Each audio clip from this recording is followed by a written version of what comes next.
Hello, hello, hello, and welcome once again to another episode of The Orbit. I'm your host, Azrael, along with my co-hosts, Mr. Exiles Rhythm and Mr. Rude Clouds. What's good? The return of Rude Clouds. Don't call it a comeback, but it's been like 2 weeks.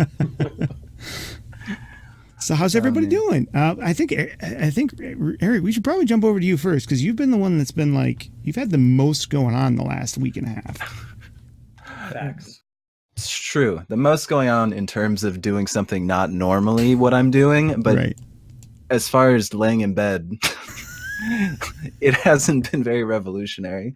I have been super sick, and as you can hopefully tell, I'm feeling much, much better. But I went to PAX East. I caught the PAX box. It was as terrible as everyone tells you it is. And I was literally on my ass for 4 days, maybe 5 days straight, where I just couldn't talk. I couldn't move. It was a mess. So as far as, how exciting it is, I've gotten very comfortable. I've learned how long I can be in bed before I start to lose my mind. Oh, man. So, yeah. Is that the first time you've gotten the con flu? It's actually only the second con I've ever gone to. So, yes is the answer to the question. TwitchCon being the first, and thankfully, oh man, that would have been a mess. Thankfully, it was just PAX. Right. What happened to you happened to me when I came back from TwitchCon. I was sick for like a month after TwitchCon. Oh yeah. Yeah, because it was like one thing rolled into another one. It was. I was destroyed for like a month. It was. Yeah. It's like super flu. It was. They make like sci-fi original movies about that kind of thing. Yeah, I kept expecting to wake up and my body would be shambling around. I wouldn't be in control of it, and I would just be trapped in my own mind as I was feasting on the living. But with very bad production quality the entire time.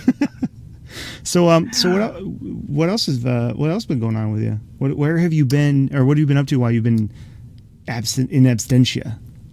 Oh, that's a good question. Also a good word. Yeah. Wow.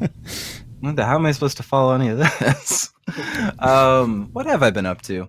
Funnily enough, a lot of catching up with people, because when you're not able to be sitting up straight, you only have so many options. Mm-hmm. And I'm naturally by trade not good at keeping up with people. So I did a very good job of laying down and talking to friends who I hadn't talked to in a minute, which was nice.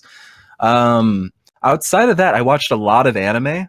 Full Metal Alchemist Brotherhood I got to watch for the first time, and had a really good time watching 20 episodes in a row. A little bit of Naruto, and then I don't know if we're supposed to get into the PAX side of things itself, or if that's still coming up as we kind of go about. But hey, that's your segment, man. If you want to just naturally segue into it now, or if you want to put it on pause for 5 minutes, we can come back to it. We'll put it on pause. We need to, this is the tease. We need to make sure we bring it back. I got you, but there will be. Go ahead. Yeah, some very cool people though, so I'm excited to talk about it. I can't wait to pick your brain about it. Not that I have a list of questions or anything ready for you. Yeah. How about you guys though? It's been a minute. Hopefully you two held up well. Hopefully, chat. You guys took care of them while I was gone. Holding up is not exactly my specialty. You know that's true. I have met you. Well, we can say I aptly did a stream with. It took me 15 minutes to start complaining, so new record. Was this yesterday during the new meta, or? It was actually before the new meta started. After the new meta started, it took me about 10 more minutes, if we want to call it 25 full minutes, huh? Yeah. Yeah, 25 minutes of no tilt. It was probably the greatest 25 minutes since April of last year. That's like a 40% improvement, man. Only because the stream was 40% longer. Yeah. So, well, Rude, you haven't really had a chance to play, right? Because between being sick and traveling and everything, and so you haven't really played much. So I'll ask this question to X just briefly, because one of the things we like to talk about at the start of the show is how's your Hearthstone week been going? And I guess we'll just say, how's the last day and a half of the new meta been going? Without getting into too much detail, because we will talk about it more, but what you playing, where you at rank wise, and what are you looking to do in this week? So I played a whole host of decks. I played a beast tempo mage deck, which it's between tempo and mid range. So without that identity, it ended up falling apart. I need to try and build the mid-range side of that up more before it becomes a complete deck. Right. And then I played Mechathune Hunter, which I think you were there when I started playing it. So much fun. Would be great if Control Priest was as dominant as I was going to be, but it's not there yet. Yep. Future-proofing yourself. Right.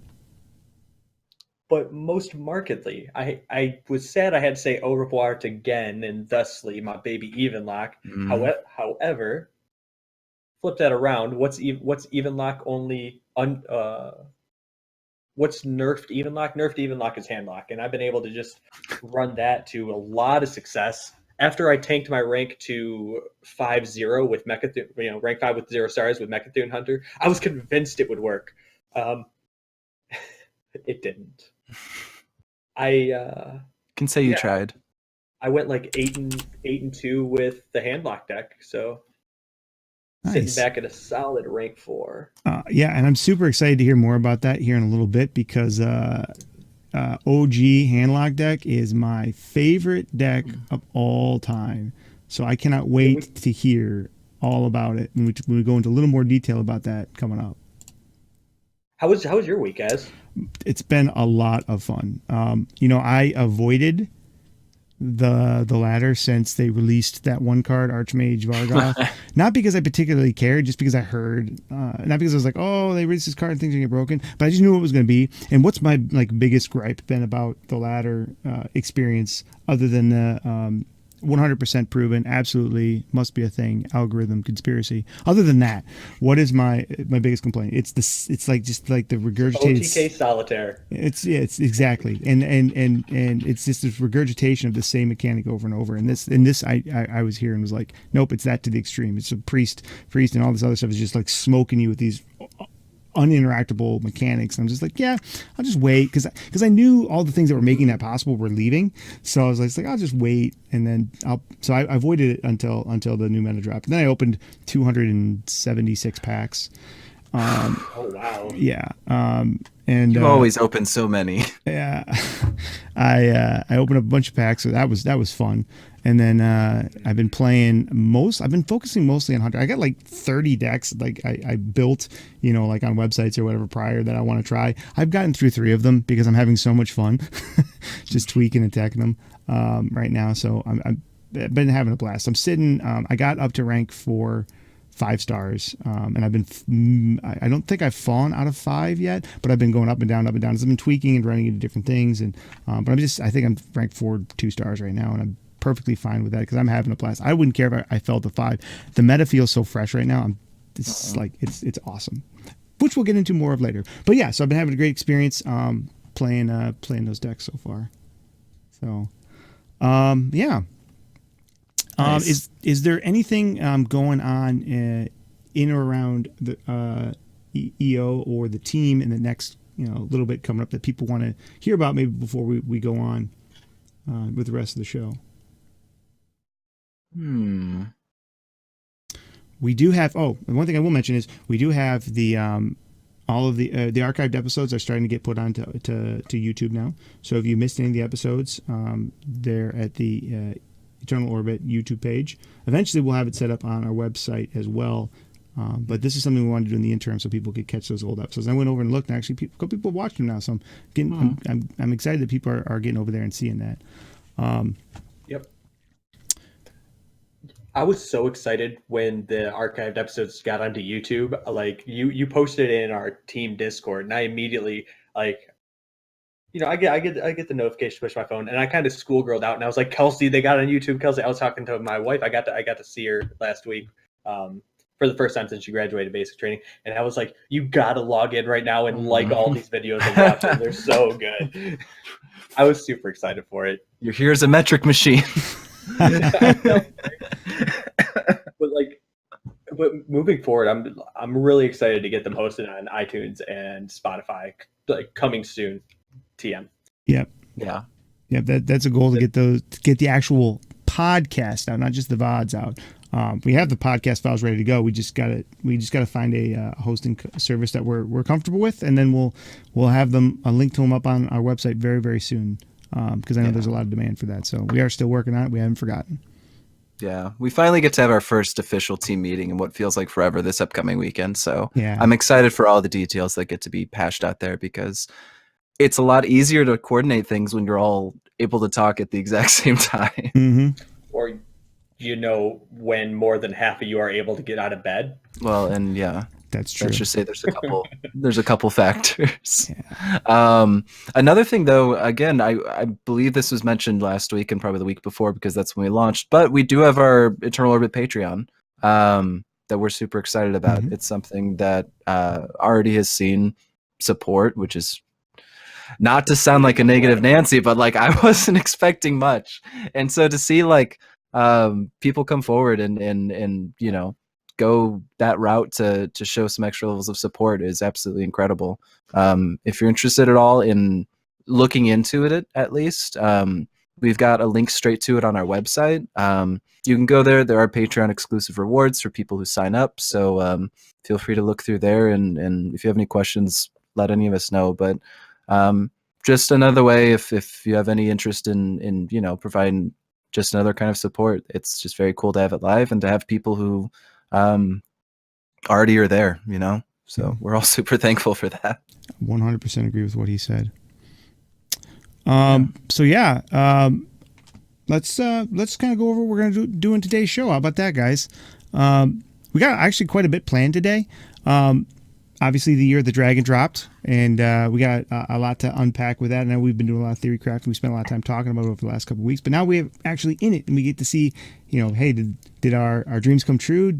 Are there like lingering nightmares? Is Vargoth still dominating the world? You know, we get to talk about that a little bit, and it's the actual in effect results of what the oh my God, I can't talk, of what the rotation actually looks like. I hear the wild ladder, by the way, is like unreal right now. I heard it's like, Could you imagine? I was in, for real? Yeah, I was in Jet _ 2014. He's another streamer. I was in his stream today, and there was a couple in there talking about it, and he plays a lot of WoW, and he's like, yeah, I'm avoiding WoW for like the next couple of years. Apparently, it's pretty crazy over there. But you know, we're going to focus mostly on the standard ladder today, so we get to kind of unpack what that looks like. And as part of that, you know, like lackeys are a big part of the new expansion.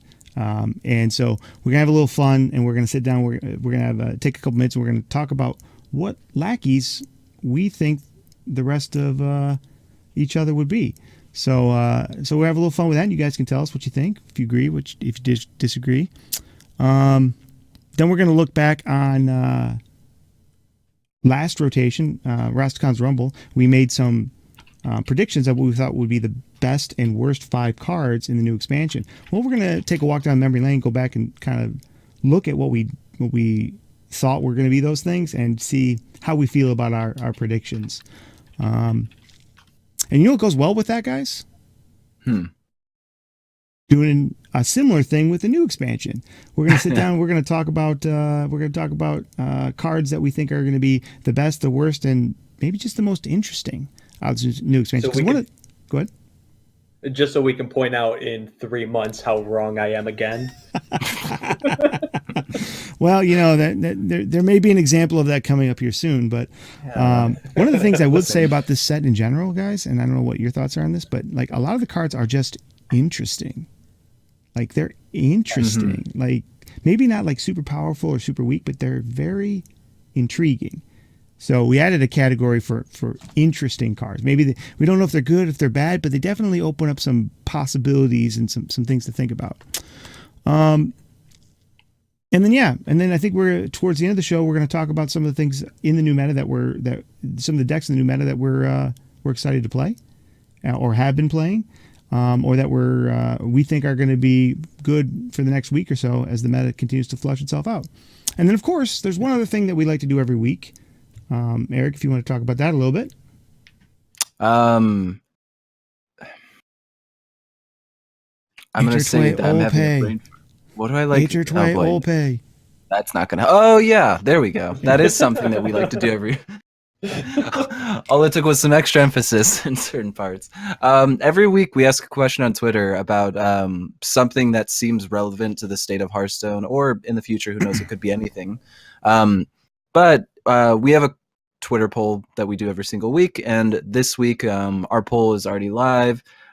It's gauging the people's perspective as far as what they think right now about the state of Hearthstone. The release has happened. It's been about 24 hours. Are people excited about it? Is there energy that's positive going towards it, or is there negative energy and people aren't so sure? So the poll is live right now. We will talk about it a little bit later, but if you want to vote in it, I will link that in chat right now for you, so you can get in your thought and then let us know kind of what you like and what you don't like necessarily about the direction of Hearthstone right now.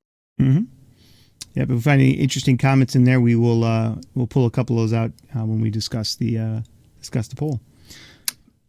So with that, dancing pumpkin man in there, so see if you can top that. I know, I love your gifts, man. You're a gift guru. With that, I think we should just hop right into it, huh? Absolutely. Yeah, full feet. All right. So the Rise of Shadows dropped, obviously. We all know what's rotating out. We all have seen the cards that are coming in. We talked about all of them last week in a very concise way on last week's episode. X, what are your overall impressions of the new meta so far? Is it what you thought it was going to be? What are some things that are standing out to you? Just give us the rundown from your expert perspective.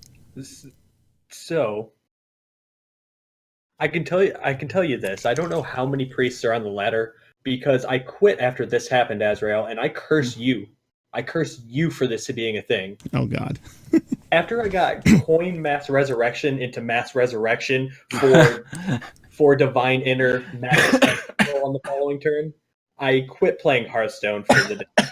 So I know that's going on somewhere. There's also Bomb Warrior being littered around the ladder, which is fine. It's an okay deck because it allows you to control the tempo through rush cards, choose which trades to be made, essentially just doing chip damage with the minions and waiting till a bomb hits the enemy for the burst lethal that warriors so often miss. This is a deck that's going to disappear, or well, it's going to need some refinement because it has no staying power against decks like against upcoming decks like Handlock or Value Hunter, or any of these decks that can actually make the transition from the mid to the late game. And so that's what we're seeing now in the early meta, is we're seeing the much more aggressive decks such as the Murloc Shaman, the really bad mid-range decks like Bomb Hunter, and the value decks are going to slowly but surely be put together, because we need to figure out as a community which value cards are going to be good enough to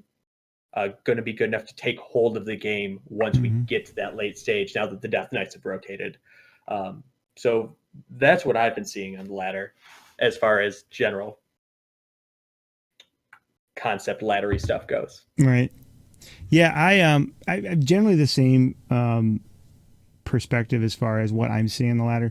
We were talking during our pre-show meeting, and I'd mentioned that I've played about 100, and it's hard to tell because it's over multiple decks. But I played somewhere in the neighborhood of 125, 150 games over the last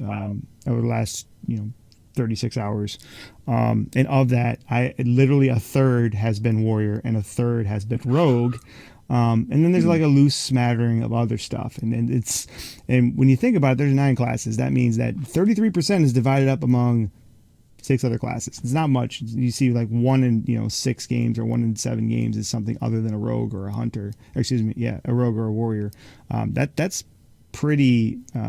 But we kind of expected it with Rogue. At least I did. I think one of the consensus that X and I came to when we were discussing cards during our card review stream, during this show's card review stream last week, was that Rogue was probably going to end up being. It might take a couple weeks for it to sort it out, but that Rogue was probably going to be the dominant class, because there's like 3 or 4 viable archetypes that you can see. Yeah. But the tempo one that relies on lackeys right now is actually like kicking butt in the ladder right now. I've seen a lot of that. And the people on Twitter agreed with you guys. I remember last week Rogue actually won. It was literally 3 classes got 24% of the vote, and 1 class got 28% of the vote, and Rogue was the one that got the 28%. So it's interesting to see, that pack mentality. Once people realize that there's something good going for a certain class, especially at the start of rotation when people don't necessarily know what the end game is going to be, you're kind of going with the crowd. It's just interesting to see that, especially line up with Rogue and Warrior so much. Yeah, it is nice to see a different version of Warrior, but but it's it's funny to see the same ratio of warriors you saw in the old meta. It's just a different deck. The only thing I'll say about Bomb Warrior is I agree 100% with X's analysis that it's an okay deck. It's got strengths, it's got weaknesses. A refined version of it will probably stick around, but I don't think a refined version is going to be as kind of like gimmicky as the current one is. It's funny, you see a new meta come out and people see, oh, we can put bombs in decks and we can multiply that and we can do this thing. People go too all in, and like X was talking about, they go too all in with just trying to get as many bombs out. They just type in bombs and they click on every card that has bomb on it, and they forget to put the other cards in, like the sustain and the value and the things that allow them to win games that they can't win on like turn 7. But though I do have one problem about the bomb mechanic, and X, we might have talked about this during the card review stream. I don't remember, so I just want to reiterate really quickly. To me, it's another one of those mechanics that I dislike. The deck is fine because it's easy to beat if you know what you're doing. I don't feel it's more oppressive than a true OTK deck, but I dislike seeing another mechanic where it incentivizes people to play another uninteractive mechanic, right? Like, you as the warrior, you put cards in somebody's deck that they have no way to remove, they have no way of stopping you, and they have no way to counter. And then you could literally have 30 life and be completely ahead in the game, and you could just get unlucky and draw all 6 bombs in a row and completely randomly lose the game like that. And it negates all skill, all forethought, all deck design, everything. And it just completely makes it about getting as many bombs in there as possible and hoping you get lucky. It's literally a coin flip deck, and that feels kind of bad. But I think the end result will be a more refined deck that runs like four bombs, just enough to like give you that extra burst that X was talking about, but still plays more like a control or a rush warrior that doesn't go so all in. So like what I've noticed, I've seen this multiple times where I've gone up against a bomb warrior and I've just murked their Elic so they can't get all those extra copies, and they just quit the game because they know that they're going to lose.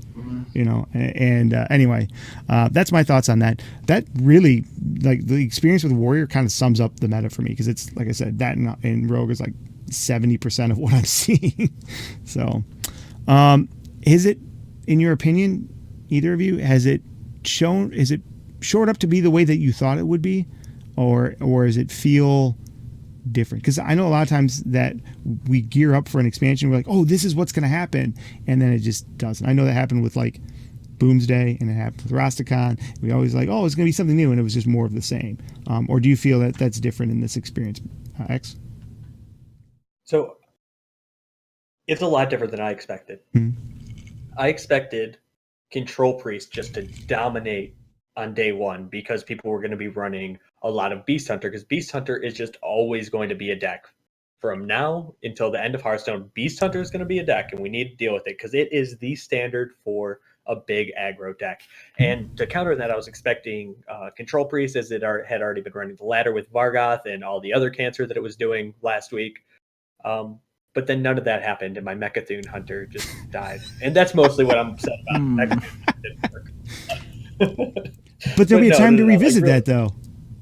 I know there will be one day. But real talk, I think the meta is looking, or the shakeup is looking just normal, just as typical with any card game, with any major expansion. Like, we're seeing the rise of the deck that beats aggro and aggro. Now, as the aggro decks finish up, the control decks are going to be able to come through and prevent that, and we're going to settle into a meta probably near the end of this month. I like what we're seeing. Not what I expected, but... Do you have a prediction on what control decks are going to be dominant? I know I got a sleeper control deck. I think that's going to be... I think that's going to be more prevalent than people might expect. And I know you and I talked about Control Rogue, but I think there's going to be a different one that kind of comes as a surprise to some people. Control Shaman.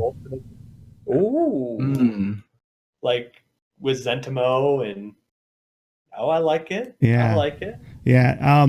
Maybe in one of the upcoming episodes, when I have some time to actually sit down and think about it and do a little homework, maybe for one of our future deck discussions, I'll bring one of those because I'm real curious and real intrigued by its potential. I think it can be a gross control deck, like on the likes of some of the priest decks that we're so used to getting beat up by. But I'll just throw that as a teaser out because that's not the deck I'm talking about today, but that's just something I think will happen. But you'd mentioned control decks, so that was my thought on that. Did you have any more that you wanted to, or an example that you wanted to throw out there? Well, I was going to say bold prediction control rogue, but now you got me all excited for shaman. I want to just like call frog shaman, put rain of toads, put hex in it, and like put it in the hands of the box wine so he can, he's the frog master. Yes, he there. is. Yes, he is. Oh, yeah. I mean, someone needs to kiss him so he turns into a prince. He's already a prince. That's why he looks that way. Okay. We love you, Bugs. He can't hear you. He's streaming right now anyway. Right. Eric, any thoughts? I was actually going to mention as well because I've now seen a few variations. I haven't sadly gotten to play in the new expansion yet. I've gotten to watch a couple of streams, but just with the timing and everything, catching up with work, being sick, everything just didn't line up well for me to jump in the way I wanted to. But a deck that I've been seeing pop up a few separate times, and of note because people have been getting a high legend with it, has been a Freeze Mage. And I know Triss was actually in here earlier as well mentioning that, Freeze Mage has been my baby. It's been super interesting. It's like an archetype that I've never really played, although like I'm familiar with the playstyle. But it's interesting to see something like that gain a little bit of at least like widespread play. Mm-hmm. I can, when we get deeper into deck lists and things like that, I can go deeper into that. Cool. But that's been my one little, from what you guys haven't touched already, my one little fun thing to keep in mind. Nice.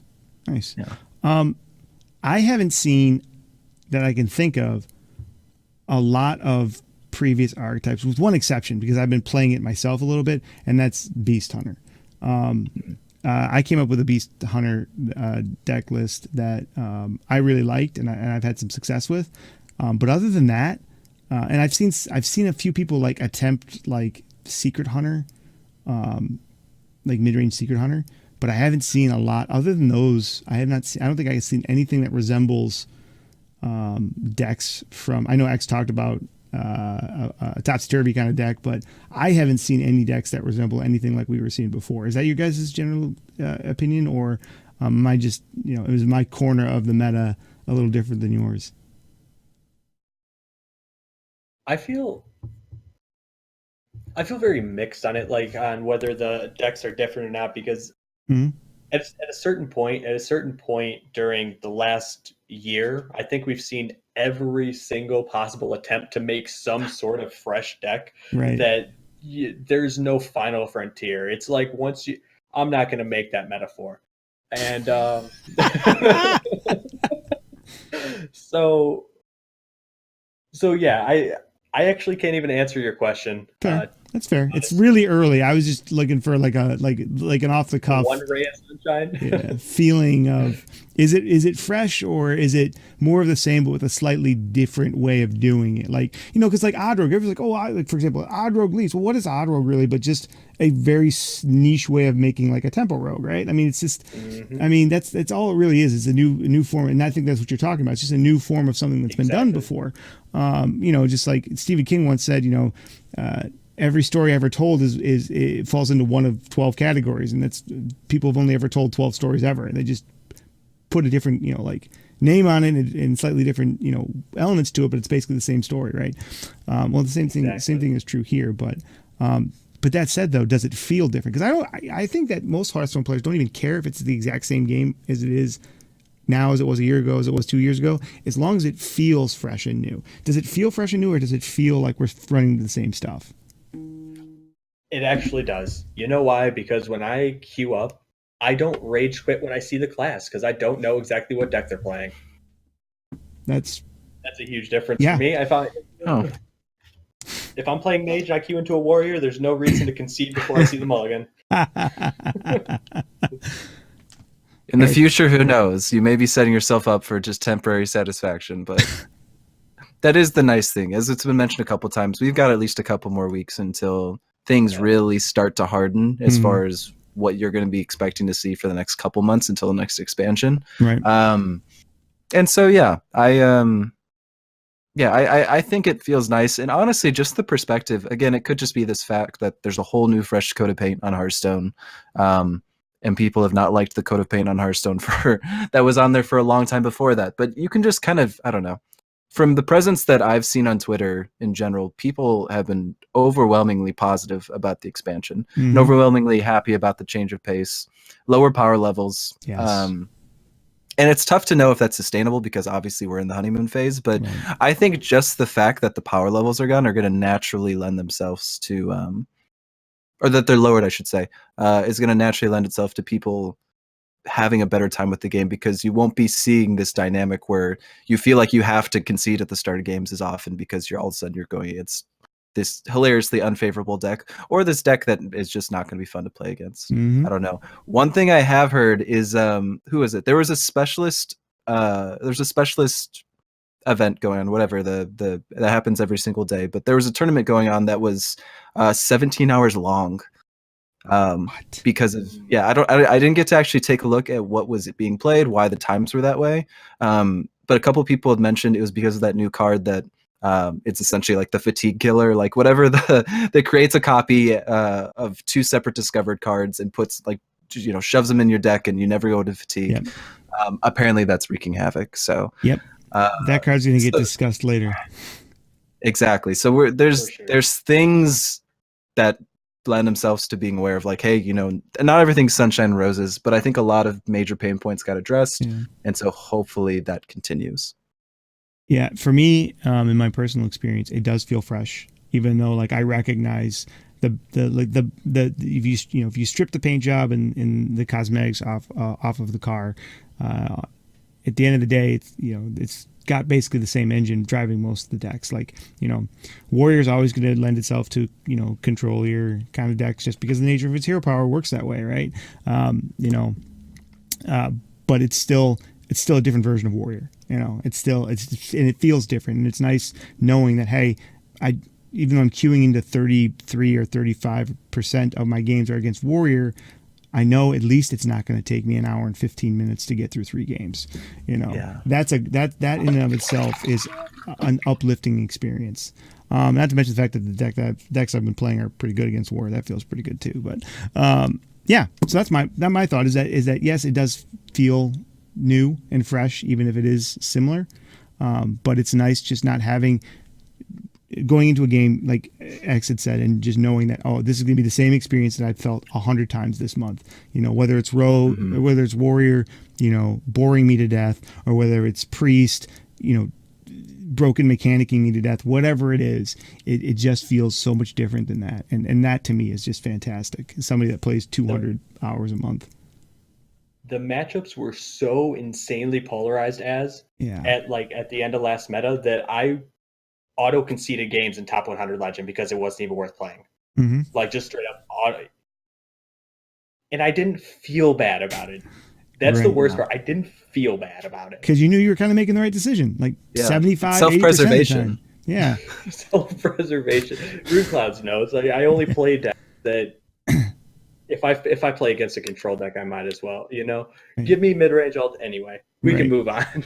And with that, like we talked about in the opening, lackeys are an important element in the meta, and they've proven to be strong.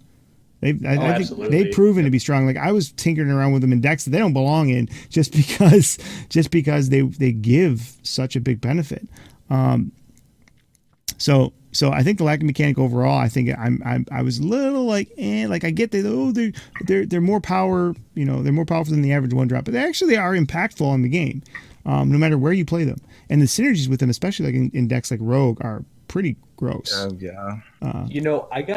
I got from the faceless lackey, the one that summons a 2, I got Khadgar out of that. Summon another Khadgar. That's gross. Dude. It was disgusting. Yeah, I bet. Did your opponent just leave, or did you actually play out the game? No, I actually lost that game. Oh, okay. Fair enough. I was playing Mechathune Hunter. Hey, there's some people that have been saying, I haven't tested it yet, but there are people that are saying Mechathune Hunter is at least fun, if not viable. But viable doesn't necessarily mean it's going to be competitive. Exactly. So, but But speaking of lackeys, we did mention that we were going to kind of like bounce around the group here and kind of get each other's opinions. If I were a lackey, who would I be and why? And we're going to do that for everybody. Just to mix it up a little bit and have a little fun. Do we have a volunteer to go first? Are we start off by saying you or ourselves? Or both? However you want to do it. However, if you want to start, however you start us off, we'll follow your lead, Rude. Oh, hello. What a welcome back. Okay, well, again, I'm going to show my ignorance because this happens literally every time I say this word, and I just wish I could not have it happen, but it does. So, is it ethereal or Yes. is it ethereal? Okay, it's ethereal. Okay. Yes. I'm always in my head and then I overthink it and I must say it the other way. I think the ethereal lackey would be you, honestly, Azrael. Oh, really? I feel like you've got that presence. If you were to go on the board, you'd be like, well, one, it's discover. So like, that's enough. I can end the sentence, honestly. Right. Yep. But two, I could see you going into battle and being like, no, let me take a minute. Let me think about my options here. Let me just hold on for a turn, if you could, before you hit me in the face. And let me pick this arcane shot because you're playing spell. So like, I think that would naturally fit with you. The purple hands, maybe not so much, but they're all evil. So like, I think it's the most holy you can be when you're evil. That's fair.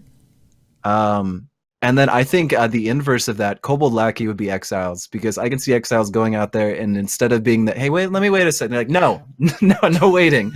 I'm going to throw this at my own face if you don't shut up. I'm going to hit someone for 2 damage and you're going to like it. Someone is taking damage. Yeah. Also, we all know Exiles holds their candles very near and dear to them. That's and they've got not wrong. a distinct tunnel smell. So, also not wrong. Have you been talking to Kelsey? I have done some recon, okay? I may have bought a wig. It doesn't matter. What matters is I gave the perfect answers and it's not my turn anymore. Oh, and then what would I be? I think I would be the witchy lackey. I think purely because I'd like to think my idea would be, hey, here's a kid who's like not going to make the show about them. Like, I'm out there to make someone else better. I'm going to try to help them reach their potential. And so I'll just be in the corner being the one, being a dying witch, and like, you go be a little bigger than you are. Take my energy. Oh my god. Mom. Go be all you can be. Here you go. Ooh. And so yeah, I've got 2,000 followers, witchy likey cosplay. I would say clip it, but the whole show is being recorded, and we'll hold you to that. It's being recorded. Right? X, do you want to go next? Or do you want me to go? Sure, I got this. Right. So Rude Claus kind of stole my thunder in every single point I had for Azrael being the ethereal lackey, but that's just because I guess Rude Claus must be the smartest man that ever existed if he agreed with me. But yeah, absolutely. Azrael's gonna run into battle, be like, guys, I'm here. But wait, let's think carefully about what we're gonna do next. But we're here. It's like swords in your face. Yeah. You just wait 33 more seconds and I'm going to use this thing. Oh, is that sort of tungsten, or is it some sort of alloy of steel and osmium? Is that whatever, crushing walls. Crushing walls, right. And then I don't think there could be any other answer for Rude Claus except for Goblin Lackey. Because what's the main focus point of Goblin Lackey? The hair. Ooh. That's a much better point than whatever I was talking about. Dang. Need I say more? It doesn't matter what Goblin Lackey does. The art. Nailed it. That's perfect.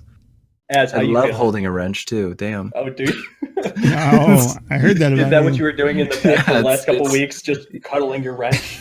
I'm like, we'll get through this together. I like it. Just hold on, buddy. Let me get that WD-40 for you. Take real good care of you. Oh, now it got weird. So, Azrael, go. Right. Interestingly enough, Rude, I also pegged you as a witchy lackey. And my note in here, which I did handwritten note right here, right there. My handwritten note on there is because he focuses on upgrading everyone around him. Oh. Yeah. Here we go. We're getting sappy, guys, but it's true. It's true. You're just one of those guys that just tries to make everyone around you feel better and be better. And just it's one of your most endearing qualities.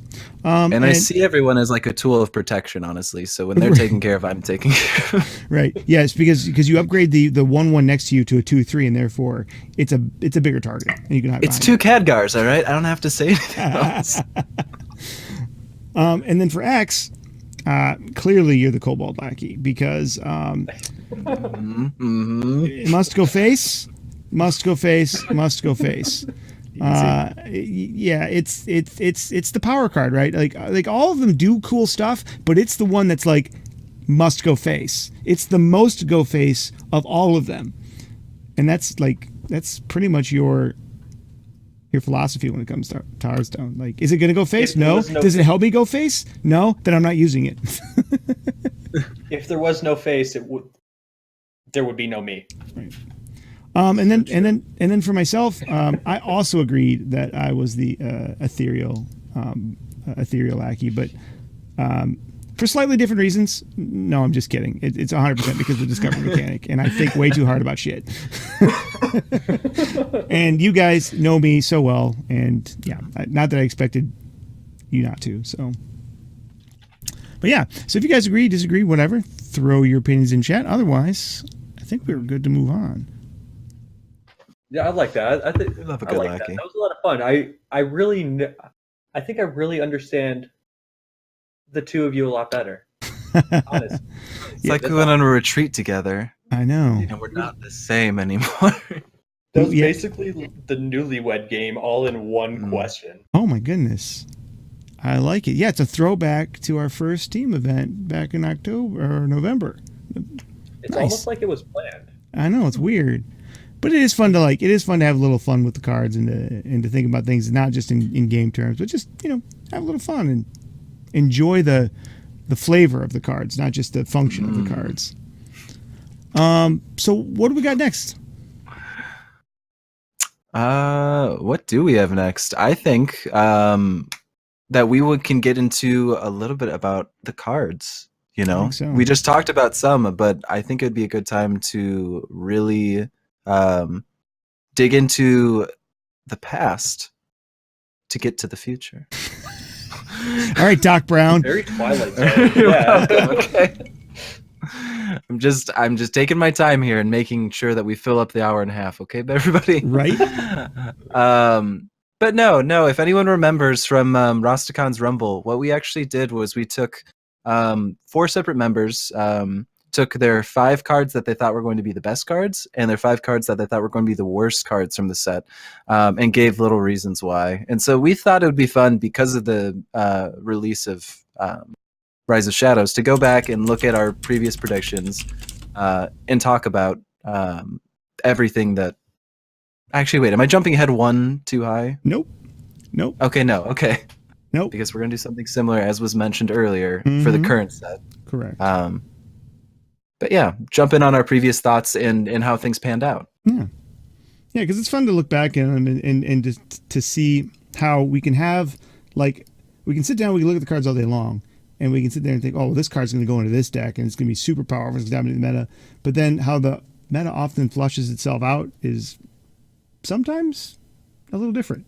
So it's kind of fun to go back and look and take a litmus test of how well we actually did or didn't do. And I think it'll be a fun way to just kind of explore the idea of how we look at cards, and then we're gonna do it for the new set. So Eric, do you want to kick us off? I'd love to. I remember going through all these and how much fun it was because one, like, it's all, this article is written down on our website, so anyone who wants to follow along while we talk, please feel free to check it out. But it's exciting because, I don't know, it was the first time I'd ever done something like this as a team of people. And so getting all of our ideas together, getting everyone's thoughts, and like people whose opinions I really respect, hearing their thought processes for like why they either liked or didn't like the prospects of a card was very cool to me. So yeah, just to kick things off, my list is going to start off seeming like a lot of lists, and then it goes towards my wish list. The number one card that I said, this would be the best card in the set was Undasta. As was seen, Undasta is not the best card from the set. I would say it's not in the top 5, even within a rock's throw of the top 5, right. But it did see a little bit of play and a little bit of experimentation. The main decks that you would see it in would be some of that Recruit Warrior, and then Warrior was bringing it in as well. We saw a lot of people who were tossing out like Witchwood Grizzlies through playing Undasta and things like that. A lot is relative to help preserve some sense of card prediction that I have. But it did see a little bit of play. So Undasta, number 1, it was a pretty common pick for a lot of people just because the card itself seemed like it would naturally do very well. Next up, Mass Hysteria, number 2. And I think this is actually, if it's not number 2, I don't know. I would maybe put Mass Hysteria. I guess Hunter was a thing last season, so never mind. Right. But I feel comfortable putting this in the top 3, I think, at least. Mass Hysteria, 5-mana Priest card. Everything on the board attacks itself. It's great. It's a board clear for 5 that Priest did not have before, and it was there. It was in every Priest deck that could run it, pretty much. Next up, number 3, Hexlord Malakras. So the reason that you don't know this name entirely well is because it was not played very often. I think I listened to a Regis Kilbin video where they said this was the lowest played legendary from this set. It had the lowest pick rate of any single card. So needless to say, it was not in the top 5.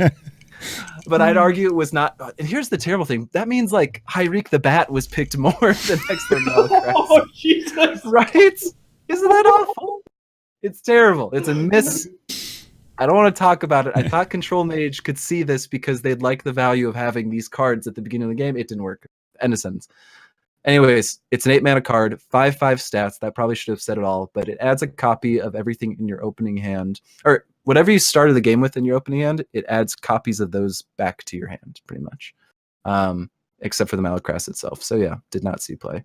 Number 4 and number 5 follow the theme of discard lock, which did not take off, no matter how hard I tried. Although Soul Warden was seeing some play with a couple different discard decks that you would see where people would run Soul Warden instead of cubes for certain type of like post-cube lock cubes or post-cube lock warlocks and things like that.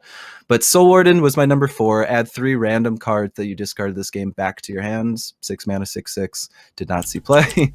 To the level of being a number 4 card, big miss. And then number 5 was High Priest Jacklick, which again, it's a 4-mana legendary from Warlock. It's a 3/4 stat line where whenever you discard this card, it adds 2 copies back to your hand. It has a taunt. It has a lifesteal. I thought, hey, those are great stats. Maybe there's some discard lock that could use it. It never escaped like tier 4, tier 5. Right. So yeah, this was another big miss, but it was fun to think about.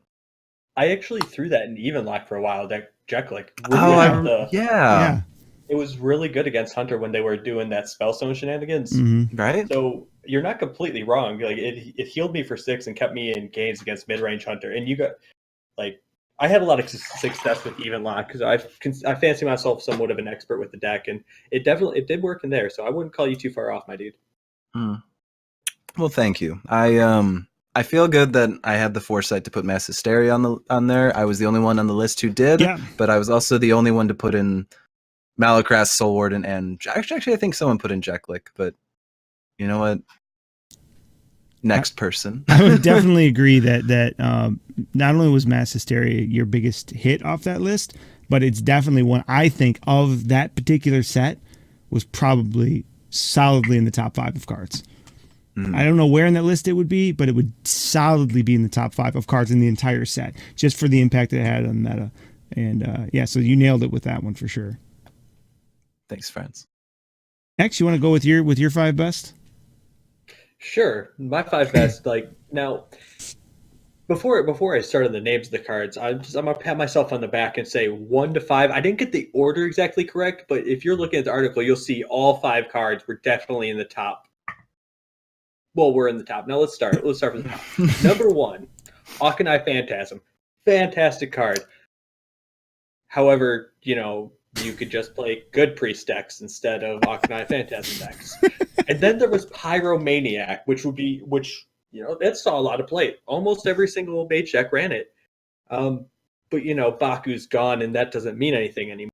So whatever. In the same vein, we went with Jan'alai, which was great in the odd mage decks that don't exist. So we're down to my last two.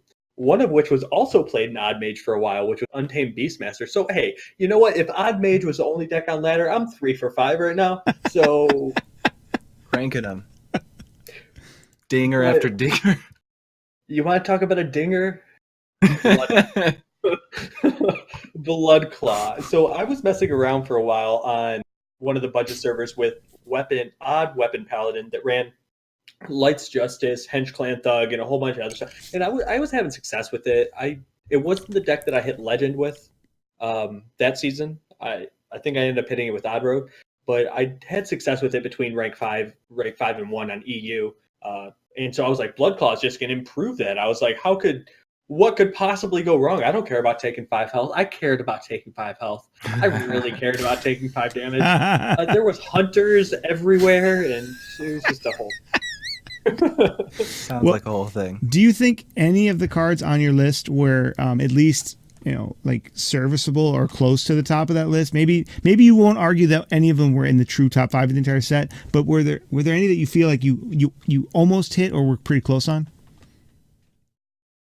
Yes, I actually think my top 3 are still fantastic. I look at the set. Hawkeye Phantasm. I will eat Eric's.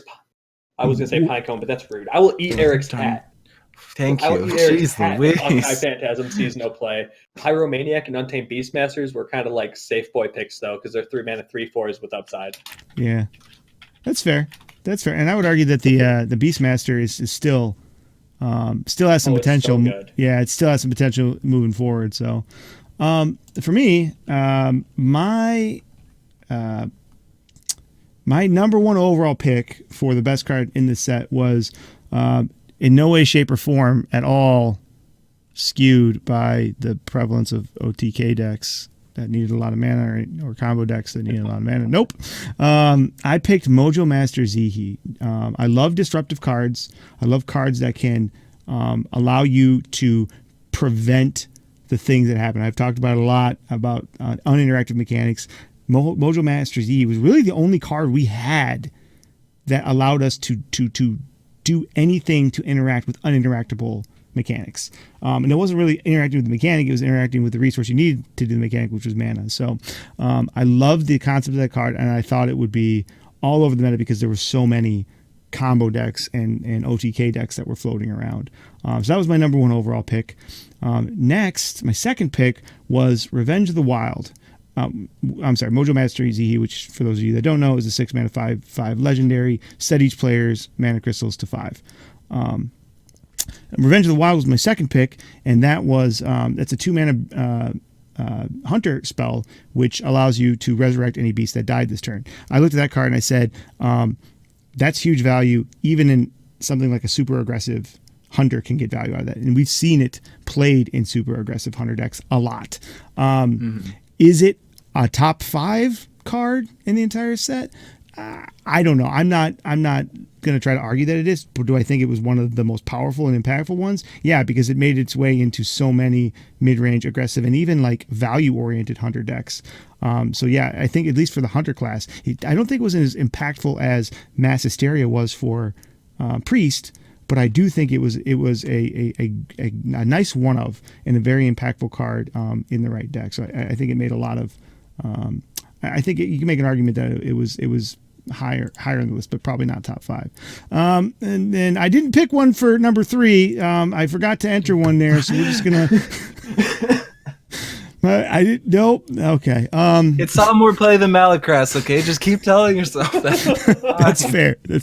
So Zentimo was my next pick, which was the 3-mana 1/3. Look at that stat line.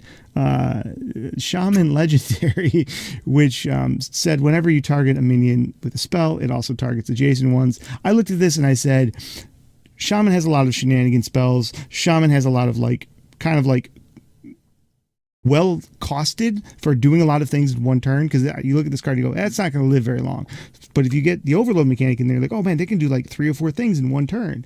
And it can target your own minions for things like, unstable evolution or whatever. So I was like, oh, there's all kinds of potential for this card. It's going to see play. It's going to make Shaman, because I had this in the back of my head, like Shaman's going to somehow be a good class again, ever, without, because it's either got Shutterwalk or it's shit, right? So I was like, oh, this is a class. No, it saw niche play and like people were trying to find ways to abuse it, but it was no way, shape, or form deserved to be on this list. I have not looked at the stats on it, but it's probably like one of the 5% least played cards that isn't a complete dumpster fire card. Yeah, so that one's a big old miss on there. Next, on my fourth one was probably as big of a miss as Zentimo was, but I still stand by the fact that this card, one of the reasons why I looked at this card the way that I did was because we were so close to the set rotation, or to the year rotation, and Kingsbane was going away, and I looked at that. I'm sorry, the card is the 1 mana 1/3 rogue weapon, Serrated Tooth, and I looked at this as rogues getting good weapons, especially ones that have 3 durability on them. Because of their ability to interact with their weapon. I was like, this is something that can be good. I was a little overeager on it. Rogue just didn't have the tools to support that, and they didn't have a need to, because turns out there was a much better weapon that became prevalent after Kingsbane kind of disappeared, and that was the Spectral Cutlass. And we all know what that did. And certainly this weapon can't compete with that. So that's another huge miss on that one for me. And then my last card, I would argue, is probably my biggest hit on the list, which was Master's Call, the 3 mana hunter spell that allows you to summon or to draw 3 beasts from your deck. I would argue that this is one of the most powerful hunter cards in the meta, and one of the most impactful cards in the meta. It sees play all over the place, and it is enabled Hunter to dominate the ladder for a considerable chunk of time, other than Odd Warrior. I would say that of the 5 cards on here, this is my mass hysteria. Like, this is the one that I think would comfortably be on the top. I would argue this would be comfortably in the top 5 list. And I think that was a solid pick for me. So that rounds out my top 5. Yeah. And I feel like you had the most hits, to be honest. Even with my 2 big misses? Yeah, even with the 2 misses. Because we're looking at the other list. Blumplunk's got Revenge of the Wild, Kragwa the Frog, Zul'jin, Soul Warden, Mojo Master Zihi. So we can argue Zul'jin saw play, Zihi saw play. Nobody included Master's Call, though, and I think that honestly puts you at the top. Just the fact of how right that was. How Zihi did see a lot of popular play. Revenge of the Wild did see play. Cool. I think that puts you. You guys are more generous than I was. I didn't think I would have topped that list, but cool. Good. Now I feel good. All right, we can end the show now. All right, good job, everybody. All right, who wants to go first for their 5 worst cards? We'll go back the other way, so you can start us off, and we'll end on. Sounds where good. We started. All right, so my 5 worst cards are pretty straightforward. I'm not going to go into a whole lot of detail about them, because I'm going to read them and you won't know what any of them are, which means that's how bad they were. My worst card in the entire set was Gurubashi Chicken. Outside of getting this randomly as part of a Rexar combo, and it was only picked because it was 1 mana, this card saw 0 play and was complete garbage. I would say you would dust it, but you were forced to, because you got 47 of them when you opened 10 packs. Yeah, Gurubashi Chicken, number 1 worst card. Next one, Gurubashi Offering. The Gurubashi Offering was the card that had it was a 1 mana 0/2. At the end of your turn, destroy this card, gain 8 armor. Looked like it had some cool possibilities for memes, but was absolutely unplayable. Ice Cream Shaman was a thing for like a minute, but it was worthless. Bad card, and I feel pretty good that was a good pick as well. Serpent Ward, 0 mana 0/2 totem. At the end of your turn, deal 2 damage to an enemy hero. I think you even felt bad when you got this randomly from effects. I think I would take the Gurabashi chicken because at least you can control when it does, and people would, respect it a little bit. There were times where this got summoned randomly by stuff, and I would just ignore it for like 4 turns. That's how much I didn't care about its effect. That was number 3. Number 4 was Hyreek the Bat, which I will note still got more play than a certain other card. It's the 8-mana 1/8 battle cry. Fill your board with copies of this minion. Seems real powerful until you remember it's a 1/1 and you have to do stuff to make it good. Otherwise, it's an 8-mana 1/1. And it's a closet spiteful nerf. Bad card. Probably will never be good. And my last one was, I think, kind of a bit of I wouldn't call it a big miss, but it was definitely a miss. The Beast Within, a 1-mana hunter spell. Give a friendly beast a +1/+1, then it attacks a random enemy minion. This is not a card that people put in their decks often. It was included like as a 1-of in like Spell Hunter, or a couple of other like mid-rangey kind of hunters, or even some aggro hunters for a little extra oomph, because you can make your minions attack twice with it. They could attack what you wanted, and then you could play this and attack again, which was kind of cool. Which I didn't realize at the time when I did this. That's how it worked. I probably would have given it a little more respect just for that alone. But it is a card that you would get randomly and actually would prove to be kind of useful. Actually, often kind of good when you would get it. So I feel like I pretty much missed that one. But I feel pretty comfortable that my other 4 were spot on. X? So I don't insult anybody's intelligence by just reading verbatim off the sheet what we wrote, but that's what I'm going to do, and then we can discuss afterwards. Now, for context, everybody, like, what this article is supposed to be, for those of you who aren't reading it, it was supposed to be our 5 best and 5 worst cards and a thorough explanation of why. So, like I said, I'm just going to read mine word for word. Number 1, The Beast Within, does nothing for 1 mana. Number 2, Cheaty Ankle-Biter, does nothing for 2 mana. Number 3, Surrender to Madness, does nothing for 3 mana, except ramp your opponent for 3. Number 4, Arena Chest, does nothing for 4 mana. Number 5, Arena Patron, does nothing for 5 mana. I'm very, very comfortable with this list. I don't care how correct or incorrect any of them are. I think the artistic license I took on naming the 5 worst is much more worth talking about than the fact I was wrong on The Beast Within, Cheaty Ankle-Biter, and Arena Chest, which all saw play. But come on, like just the way you put yourself out there, and you said you were going to give it some artistic merit by making each rank for how bad it was line up with the mana value. That's a tough challenge. I not really, because we were playing in we were still playing in Kobolds and Catacombs. This wasn't even a full expansion. Basically, it was just another wing of a solo adventure to unlock 3 new cards. Yeah. But here we are. Now we're actually using some cards. I will say this. I see Arena Patron getting some play in Paladin. I think people are going to play around with that. Really? I think somebody's going to try to make it work. But it just you missed on that card for the last expansion, but you might get redeemed in this one. But I do want to point out here, because it hasn't been expressly stated. Sorry, listen. The Cheaty Ankle-Biter was a card that X was raving about on a prior episode of The Orbit when he was talking about his Even Lock deck, which, by the way, is baller deck, and Cheaty Ankle-Biter was absolutely a rock star in that deck. All-star. Absolute all-star. But I didn't want to insult their intelligence by reading it word for word and just Oh man! So when me and Ruclaws were going over that card in the card review, we were both just we trashed it, dude, all over it. We were like, "This is just." It's kind of like an Elven Archer, only it costs 1 more and does a lot less. Yeah, jeez, talk about trash incarnated. Well, we should put this as the second worst card of the set. You beat me to the punch, because I was gonna put Eric on blast for a 2x. But oh yeah, I trashed it. But to be fair, I think most people did, honestly. Whenever we do our card reviews, I check out what other people are saying, because I'm curious if there's anything that I may have missed. Mm-hmm. No one liked Cheaty Ankle-Biter. Right. It's still played in Wild Evenlock. Like the most powerful version of Wild Evenlock has Cheaty Ankle-Biter in it. 100% surprised. Yep. Our buddy Trip Tripasic. Mm-hmm. He actually he was the one who popularized the cheaty ankle biter in the wild format. So how about you? How about you, Eric? Let's move off of my miserable predictions and start making fun of you.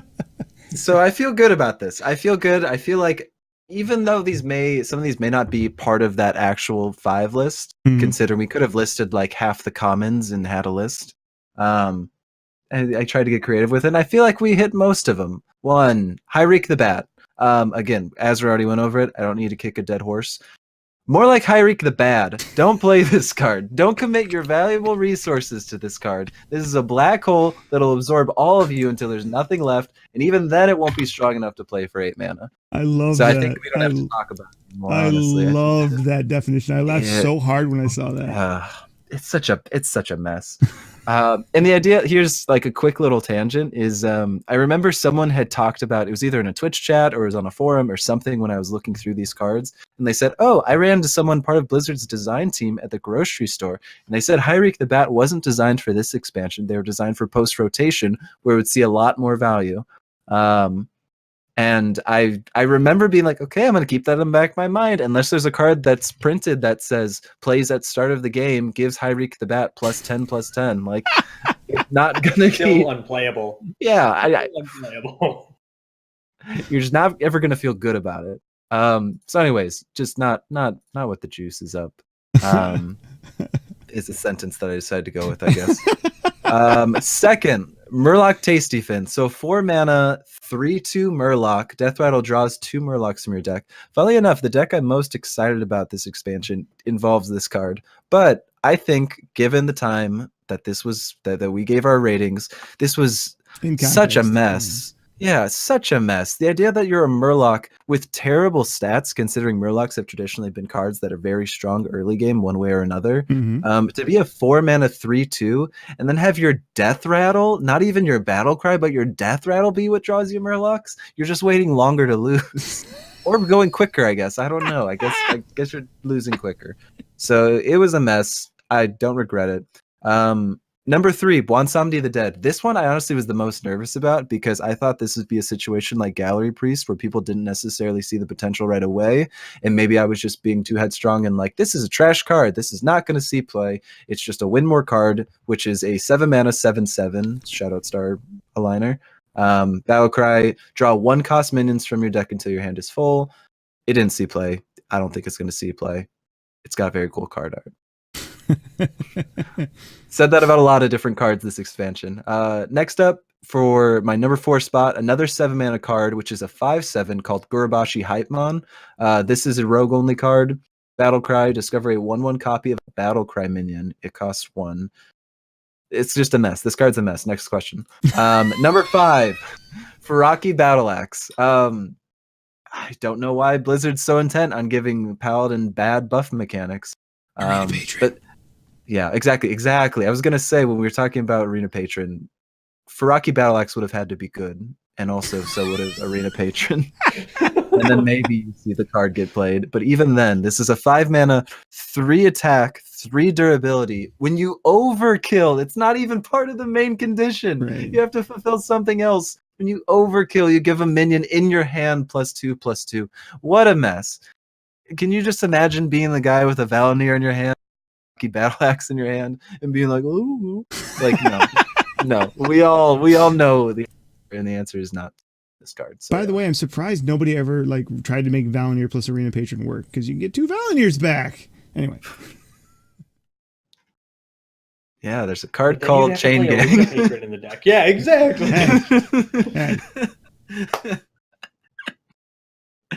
It's a card called, I don't know, Doubling Imp. Let's pretend that makes more sense to run somehow in your deck. Anyways, I feel relatively okay about my picks here. I think some of them are like Bwansamdi is, I'm sure, objectively a stronger card than the Gurubashi table, whatever.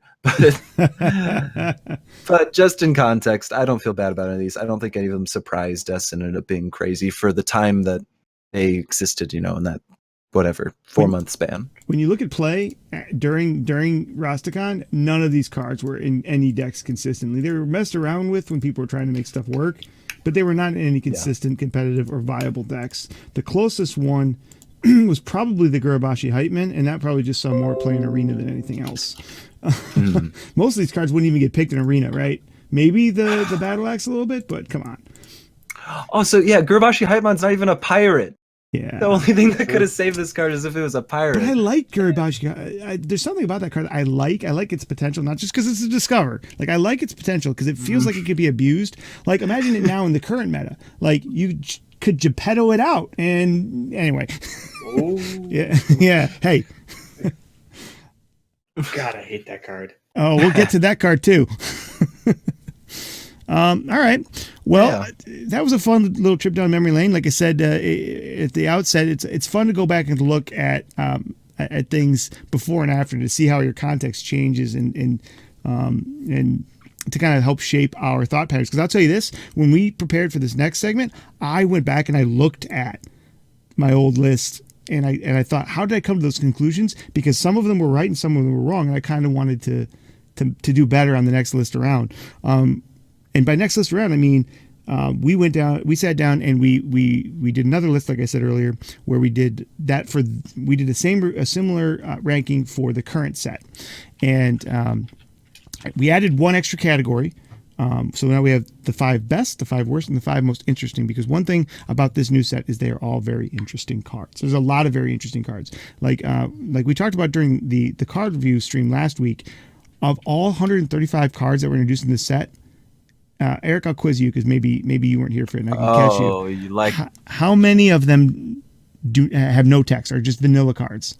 1. Can you believe it, chat? It's a 3-2 with no flavor text on it. I didn't know this question was coming at all, and I wasn't there at all in the stream. Freaking monster. But yeah, the point is, though, is that all of that, nice job, all of that like card text and it creates a lot of, I mean, there's a lot of interesting cards that came out of that. So so we added that category as well. Do we have a volunteer to go first on this part of the foray? I do want to make a quick note. Sadly, because of the state that I was in, I didn't get to put as much time into prepping for something like this as I would have liked to. So I'm going to abstain while I let you two put in your time, because I feel like I wouldn't be able to give the answers I would want to give. I feel like they'd be very bad, and I'm very self-conscious. But I'll throw in some fun cards once you guys are done that I think will just be fun. That's perfectly fair, because you were on your deathbed for a week and a half, and we'll be like, "Hey, you thought that card was gonna be fun? That card was toxic." Yeah, you're off the team. You're off the team. X, would you like the honors? Case. Sure, I'll take it. Where I actually want to start is I want to start with interesting. Sure. The first card. Most interesting, actually, the Convincing Infiltrator. It's the 5-mana 2/6 taunt that reads Death Rattle, destroy a random enemy minion. I think this card has so much potential for abuse, and the stat line is so perfect, as in it's a really bad stat line with a really strong Death Rattle effect, which is exactly what we need, because if we're going to be abusing Death Rattles, let's abuse them not for their stat line. So it makes it interesting to me. And then you talked about Disruption earlier, Azrael. Huge fan of Disruption myself. Hecklebot is my number 2 most interesting. Hecklebot, for those of you, for the uninitiated, a 4-mana 3/8 taunt, Battlecry, your opponent summons a minion from their deck. Disruption, no combo, good night Mechathune is what I'm reading. And so we move on to most interesting, and through most interesting, and here's where a line in my head starts being drawn, and it's very gray, I guess. So not a line, more like a shading. It's where's the line between bad and interesting for me, because you guys know me. So I mean, the next most interesting card I have is Faceless Rager, because it's really Faceless Rager is a throwback to another Faceless card that I totally remember the name of because I'm prepared. That copies a friendly minion. Faceless Shambler. Shambler, yes, and give it taunt, which was a huge part of the old handlock decks, which is super cool. And then moving forward through interesting cards, it's Henchclan Shade Quill for obvious reasons, and then Archvillain Refam, because I don't think it's gonna be good, but it needed to make the list because it's one of my favorite cards. The mana 7/8 taunt that says the rest of your deck is awesome. So right. I mean, moving on through bold prediction. Let's just do category by category, so people don't forget for comparison. So my 5 most interesting, in order from most to least of the 5 most interesting. Number 1 is one I think was your number 2 is Hecklebot. Number 1 is Hecklebot. The interesting thing about Hecklebot, and I won't go into it too much because you already talked about it, but the interesting thing about Hecklebot is it's like kind of not good right now because the deck you want to use it against right now is Malygos Hunter. And if you play Hecklebot on turn 3 to disrupt their Malygos Hunter combo, you're going to give them an Alexstrasza, or you're going to give them a Malygos, or you're going to give them whatever the stat line is on Geppetto. I can't remember off the top of my head, but you're going to give them a beefy minion. So be prepared for that. You know, if you're going to play this, play it on turn 6 and have your deadly shot ready or something. But I do love it because it's disruptive. And I think it's going to see some play as the meta shifts from the mid-range and the aggro decks that we're seeing and shifts more into the control-y and combo or end of the spectrum. The next card that I have is number 2 is the Unseen Saboteur, which is a 6-mana 5/5 neutral card. Hecklebot is also neutral, but which has the battle cry: cast a spell from your opponent's hand. Target chosen randomly. Another disruption card with the amount. I know we talked about this on the card review stream last week. The amount of spells that were added in this is actually kind of insane. Like 65% of the class cards, like 6 out of 9 or something like that, or 5 out of 9, however it is, are spells in a lot of classes, maybe even more. There's a lot of spells being played, and we all know that that every single like OTK deck, every single combo deck, every single one of them relies on some spells. So just the ability to know that you're in the mid to late game when they're going to start having like their flame strikes or whatever you want to pull out of their deck so that you can set up. You're going to be able to time that with some knowledge of the decks and some intuitiveness to really put a wrench in what they want to do. And yeah, you'll pay a price for it potentially, but it could also set you up for something moving forward. So I really love the potential of this card, even though I don't think it's going to see play yet. Once the same thing with the Hecklebot, once the meta slows down a little bit, that card's going to see some play. For the same reason Nerubian Unraveler was seeing play. Next, I have Plot Twist, which is the 2-mana Warlock card, which is shuffle your hand into your deck, draw that many cards. I actually mentioned earlier about Rafam not being necessarily powerful or bad, but definitely interesting and having some potential. I think this card its effect is powerful enough, which lends itself to being abused. And there's a card that synergizes with it a little bit, which is the legendary card that summons copies of everything you draw, and also comboing this with things like Elic. Those aren't necessarily good combos, because they're powerful, but that doesn't mean that they're good, right? But it does lend itself to potential abuse. And so I put it on the interesting list because it has a powerful effect that I want to keep my eye on, because I would not be surprised if as the meta unfolds and people start to see synergies and kind of put things together, that there are interesting ways that this card is put to use. So it is a very interesting card to me. And it almost made my best list, but it's just, we can't conceptualize it yet. But I bet you if we did this best list in 2 weeks when some of these things start coming out, we're going to be like... So that's why I put it on there. It was a runner-up for the best list for sure. Next one I have is number 4. The fourth most interesting is Muck Morpher. Another card, Muck Morpher is a 5-mana 4/4, become a copy of a minion in your deck. This is another card, and I was talking about Control Shaman earlier. This is the kind of thing that could make it in there. This is a card that allows you to copy something from your deck. And I won't go into all the lists, but you can think of it, however you want. Alakir becomes a 4/4 Alakir.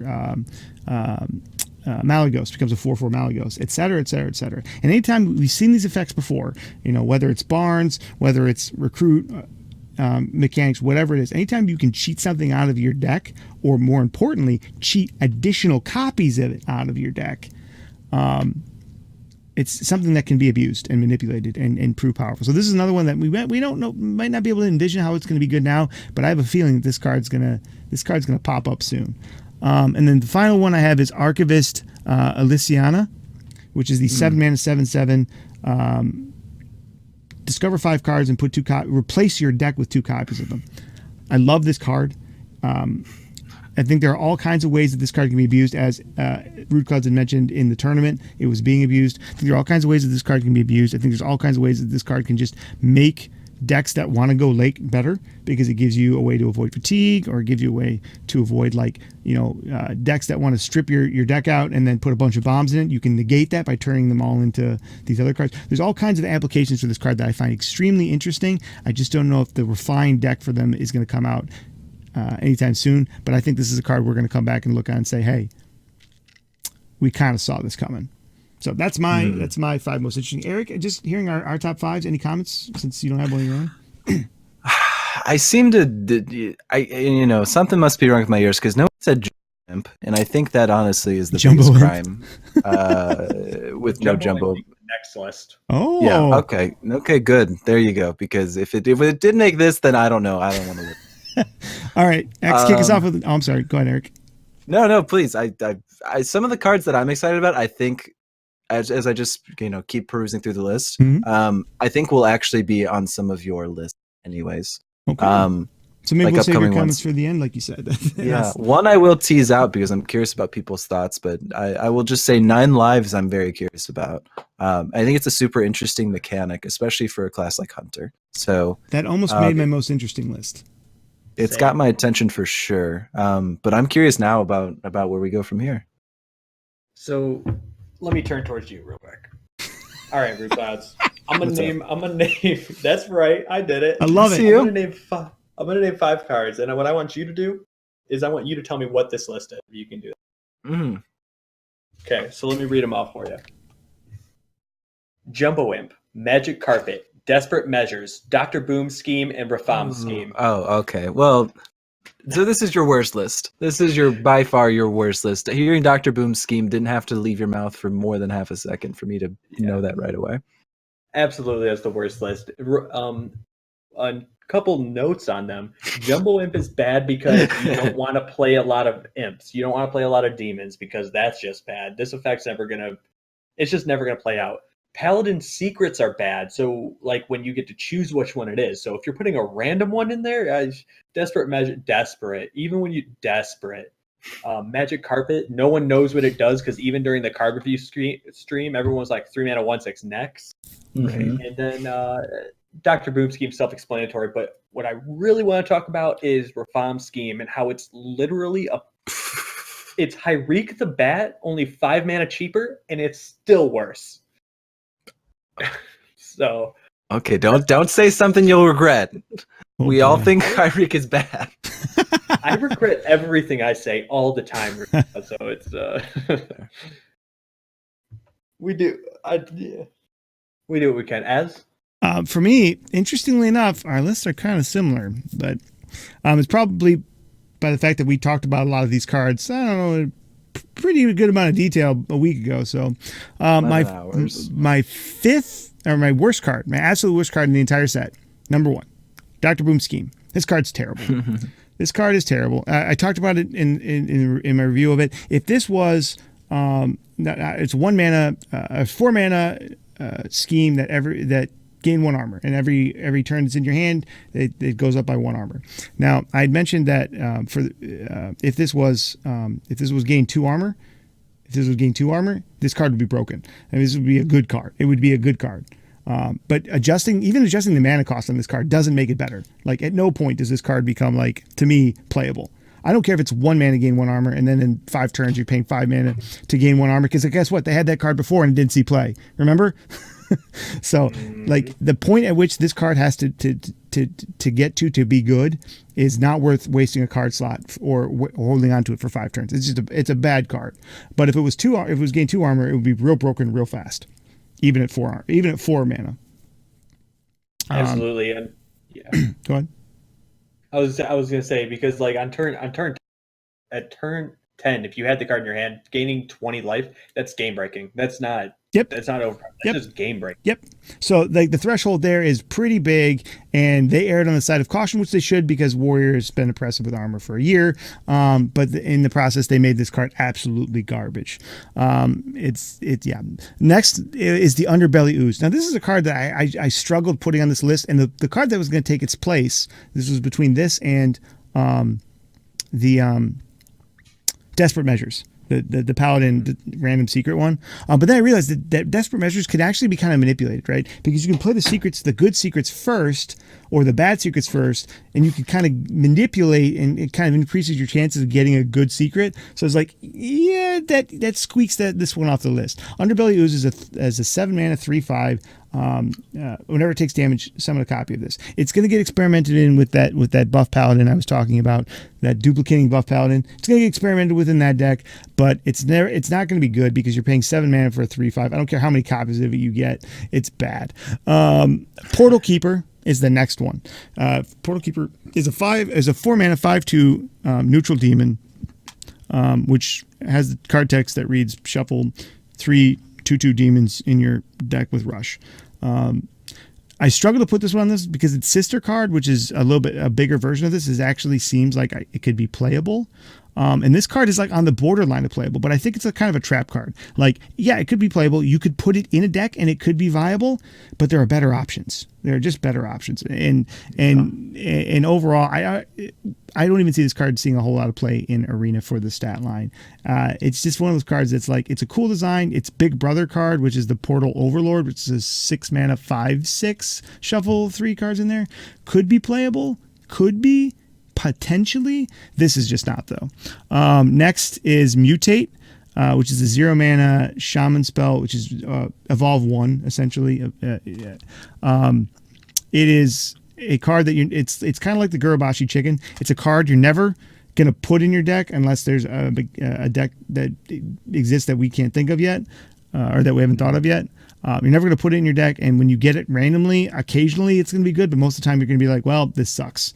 And then finally, my 5th worst card, and the reason why it's the 5th, which means there's 4 cards I consider worse than it, and I'll get to in a second, is Reform Scheme. Reform Scheme is terrible. We just talked about it. It's horrible. It's a bad card. But there are decks that it works in. But those decks could also work without it. But because there's already been proven to be viable decks for it, I couldn't put it at the bottom of the list. But people are going to realize shortly that it's still terrible. But it barely made it out of the top 2 or 3 spots. Because originally it was going to be number 1, Dr. Boom Scheme, number 2, Reform Scheme. But this actually squeaked down just a little bit because it is actually playable. But stop playing, it's bad. All right. X, do you want to get into the best? Yeah, sure.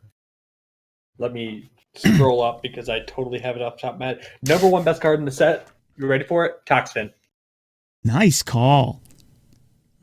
Toxfin enables single-handedly like 3 decks. They're all Murlocs just across 3 classes. Yep. And it's just absolutely disgusting what it is. Like it's 1 mana, kill the opponent's 8/8 taunt that he had on turn 4 that was totally going to flip the game around because he's playing Handlock against a Murloc Shaman, but then it gets destroyed, and then the next taunt has the same fate happen to it. Not saying that's exactly what happened yesterday on stream, but God, was I so salty. I love it when you put yourself on blast. It's so funny. Yeah. He said it didn't happen on stream. Don't worry. My bad. No sarcasm at all. Yeah. The number 2 best card, and people aren't playing it yet, but it's Mega Devastator. It's a 4 mana 4/5. If it had no other text, I'm still playing it because it's a mech. But don't worry, it also does 10 damage to a targeted minion, not even a random minion. You get to pick. It's disgusting. It's the card's just disgusting. Yeah, it's a good card.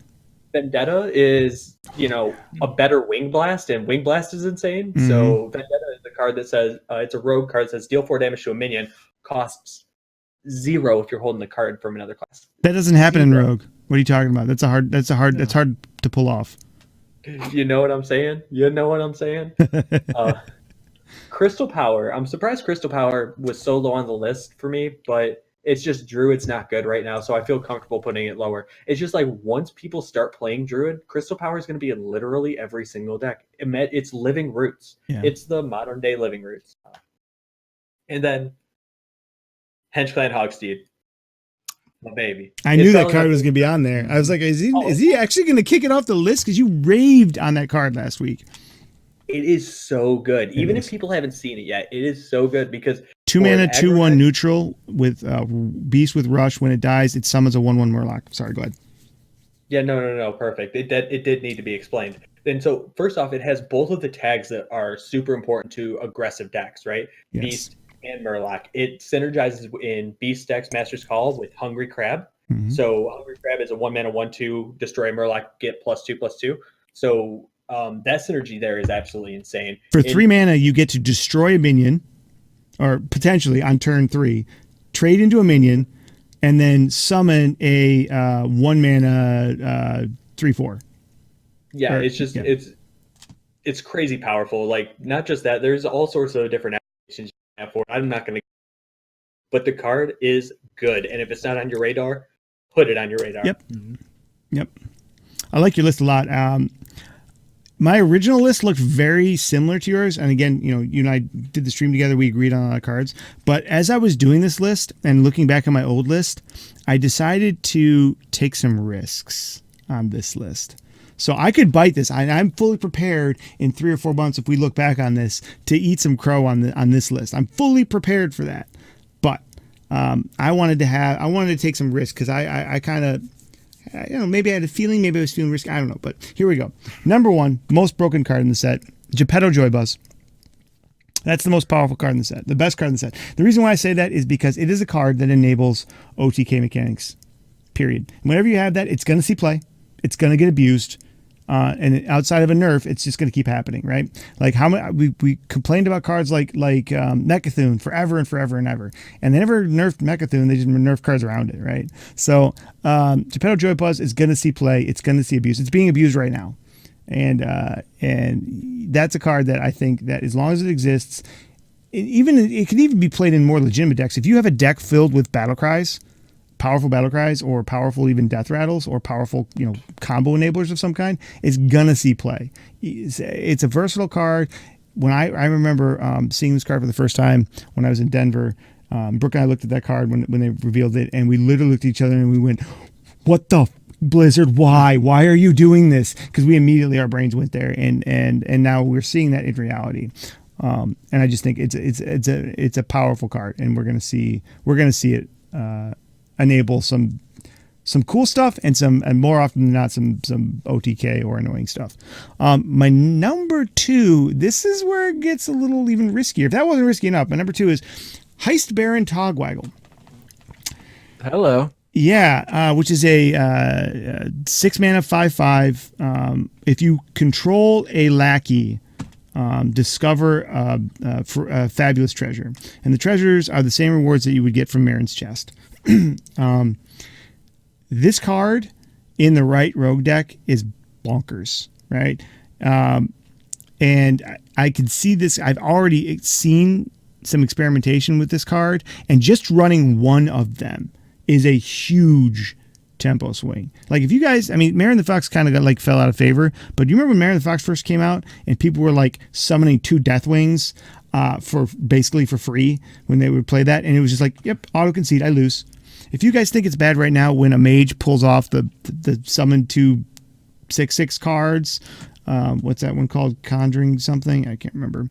Imagine when that happens with like I said, like something like Deathwing. This card, and now think about the fact that they can bounce it back to their hand like 87 different ways. They can make a bunch of copies of it. There's all kinds of ways that this card can, basically they can get this out and they can just keep making more of them. Quick note, I've seen 3 separate deck lists that were all top 50 legend that included Heist Baron Togwaggle in their rogue list. See? Thank you for that validation already. I feel better about my risky picks. Who knows? It's the first couple days, so it could fall off completely. But that is one thing that I was even shocked. I was like, are you sure they didn't link the wrong post? It feels like a meme card, but I'm telling you, in practice, it makes sense. It's kind of like how Rogue works. Like, half their cards feel like meme cards until you see them in practice and you go, okay, this is actually working. Next is probably one none of you guys saw coming. Sunreaver Warmage. Really? 5 mana, 4/4.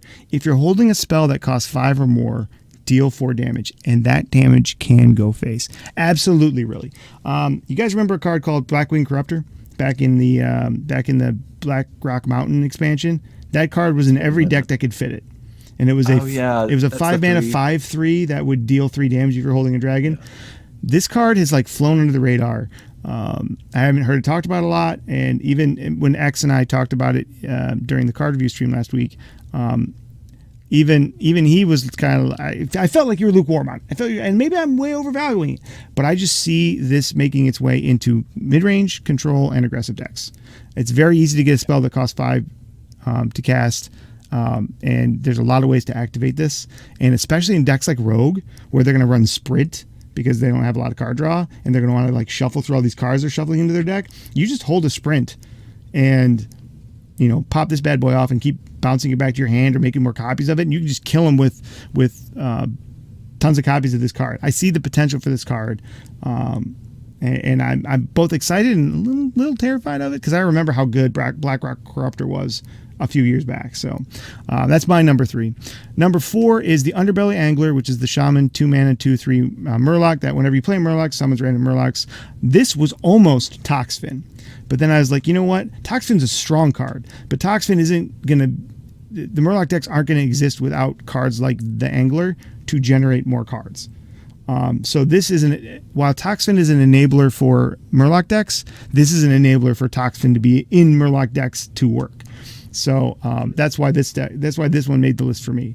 Murloc Shaman is going to persist because of this card, in my opinion. And then finally, Underbelly Fence. Rogue 2-mana 2/3. If you're holding a card from another class, which we know in Rogue is very hard to do, this card gains +1/+1 and Rush. This is going to be a very powerful, very ubiquitous 2-drop. It trades up, it trades often, and then they can bounce it back to their hand for free and play it again even for free and get the same effect again. This card is going to get used, abused, and become ubiquitous in any tempo deck that has the ability to do what Rogues do, which is every Rogue ever. So this card's going to see a lot of play, and I'm actually, of the entire list, this is the one I'm the most comfortable with. So yeah, that's my list. All right, now that I've said my piece, Eric. Yeah, how exciting. Again, I didn't get to go too deep into any of this. One, off the top, I'll agree with the X on the Vendetta pick. I think Vendetta is just so consistently strong that it is going to just stay as a power card for a while, I should say. After that, I hate it because now I feel like I've got too much insight that's not my own based off of what I'm seeing perform well in those lists that are the top 50, top 100 legend lists. But a lot of noise has been getting made about Lucent Bark, honestly. And like not in the traditional sense of like this is Bomb Warrior, this is whatever the Rogue, but like I don't know. I've been hearing a lot about Lucent Bark, more than I'd care to admit. And so anyone who doesn't know, 8 mana, 4/8. It's a taunt. The death rattle go dormant, restore 5 health to awaken this minion. I don't know if they're lists that are also running Undertaker. I don't know what. I'm just throwing that out because literally I'm scrolling through this list of in class alphabetical order cards, and that's towards the top, and it seems about right to me. What else? Marked Shot seems like it's been getting some play. Marked Shot almost made my list. I love that card. Love that card. Yeah, I don't know. Again, I who knows how powerful it may be, but I've been seeing that fairly consistently. And when a card's showing up consistently as good, that's honestly one of the biggest wins you can get in Hearthstone, because a lot of these cards will see play for a week and then you'll never see them again. So I think some of these cards have more staying power. What else are some more worthwhile cards to point out? Let's see. Waggle Pick has been getting insane play rates. Every Rogue list I've seen has run Waggle Pick. That which was on my short list too. Yeah, 4 mana, 4/2 weapon. Death Rattle, return a friendly minion to your hand. It costs 2 less, which is gross. That does all the things Rogue wants it to. Yeah. It's a 4 mana weapon, which is the biggest thing Rogue does not want to do. With 4 attack. Exactly. There you go. 1, the attack's upside is high. The Death Rattle effect is nuts. I can only imagine that that's what's carrying half the games with this weapon. So I think that's definitely going to be, that's not going anywhere. And then I'll just add another fun, I guess, kind of pick. But Archvillain Rafam has been getting a lot of consistent play in some of the Legend Warlock lists I've been seeing. Not every single one, mind you, but like enough to make it. And even who is it? Rumham, I think, hit Legend with a list running Archvillain Rafam. So yeah, and I think just like it's cool to see a card like this, which is a 7-mana 7/8 taunt that runs the Golden Kobold effect, replace your hand and deck with legendary minions. Like, I don't know, super exciting. So I'm looking forward to all of those. I think it'll be it'll be a fun set with cards that are so flavorful. Honestly, one thing that we hit on earlier, just there's nothing boring about these cards. Even if the cards end up being understated, even if the effects end up being understated, it's all a lot of variety, and it's all a lot of new mechanics that I think just breathe this kind of extra layer of life into the game. I agree. So there you go. Tiny little analysis. I'll try to come back next week with a full rounded out list, which will be so unfairly biased because a week has gone by. Or maybe not biased, but influenced improperly. That's literally biased. Don't you dare. All right. Well, if anybody has any other comments, I think we can move on to what I'm kind of looking forward to talking about, which is not my own, but I want to talk about X's deck. I love talking about X's deck. I want my eyes on X's deck. But does anybody have any comments before we move on? Yeah, it's she. It's standard size. All right, it's a 30 card deck like everybody else's. Don't go over there. No. All right. So let's move on. One of the things that we did want to talk about was just like now that the new meta is here and we're seeing it in practice. You know, what deck stands out to you the most? What are you excited for playing? What do you want to play? What have you come up with to play? What are you seeing other people play? We wanted to bring a couple decks here to talk about that we think are going to be interesting, useful, or just decent in the current meta. So we each picked out a deck that we brought, and we just want to kind of showcase it for a minute to give you guys an idea of the kind of things that we're focusing on right now. So we're gonna move over here to the board, and what I'm gonna do is I'm gonna put all three of them up there so you guys can see them as we talk about them. You can get a chance to really look at them. So while I do that, who would like to speak of their deck first? I feel like it's got to be the deck doctor, honestly. Not to volunteer you, but I want to hear your thoughts. Yeah, that's easy. I'll go.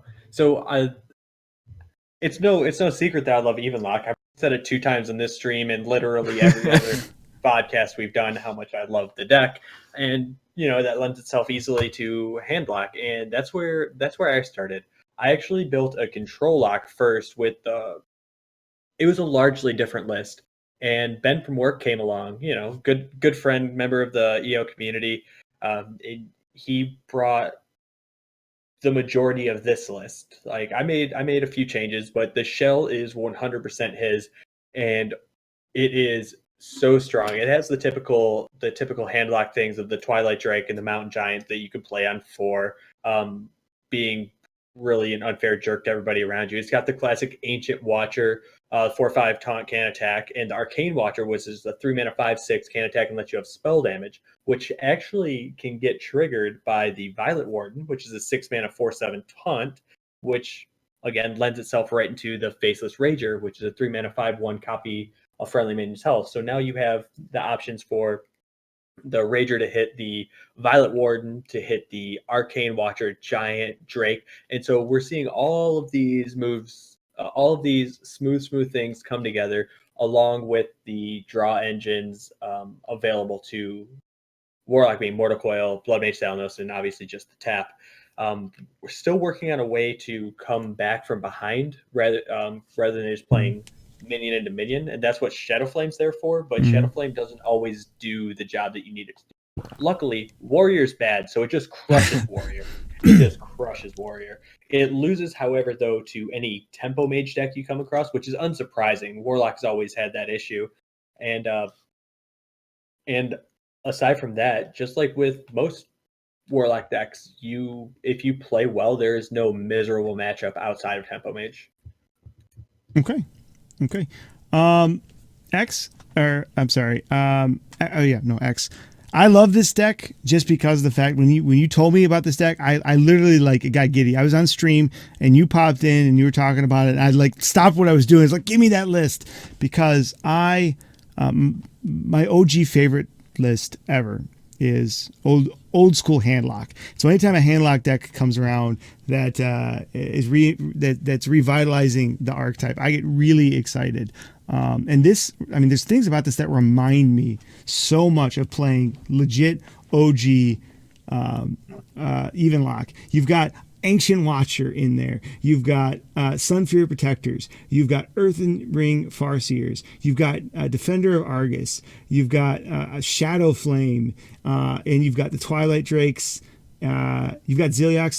That's an OG card. No, and you've got the Mountain Giants. But like half of this deck list. And the Mortal Coils. The Mortal Coils you saw often in OG deck lists, and along with the Thalanos. Half of this deck list you would have seen on high level and legend play back in the first year of Hearthstone. And I love that these cards are getting love again, and this deck is viable again. So I'm super excited to see about it, and I can't wait to try it just because I have this old school love of it. And what's nice is because I know that archetype so well, whenever I run into him on ladder, I'm like, yeah, I know how to beat you. But overall, I love the deck, and I'm so glad to see it again. And you picked a great one. I was really hoping when we talked about doing this that you would pick this one. So, Eric, you want to go next? I'm sorry. Go ahead. Yeah, I was gonna say I dropped this into a few of my friends because Warlock and my need to overshare everything.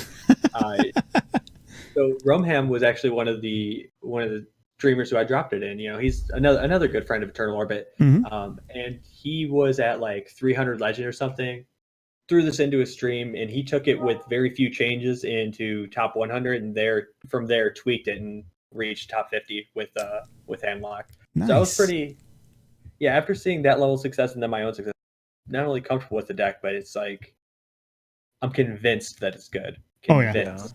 100%. You've got something here. Yeah, I remember when you said that he had done that, and I was like, all right, yeah.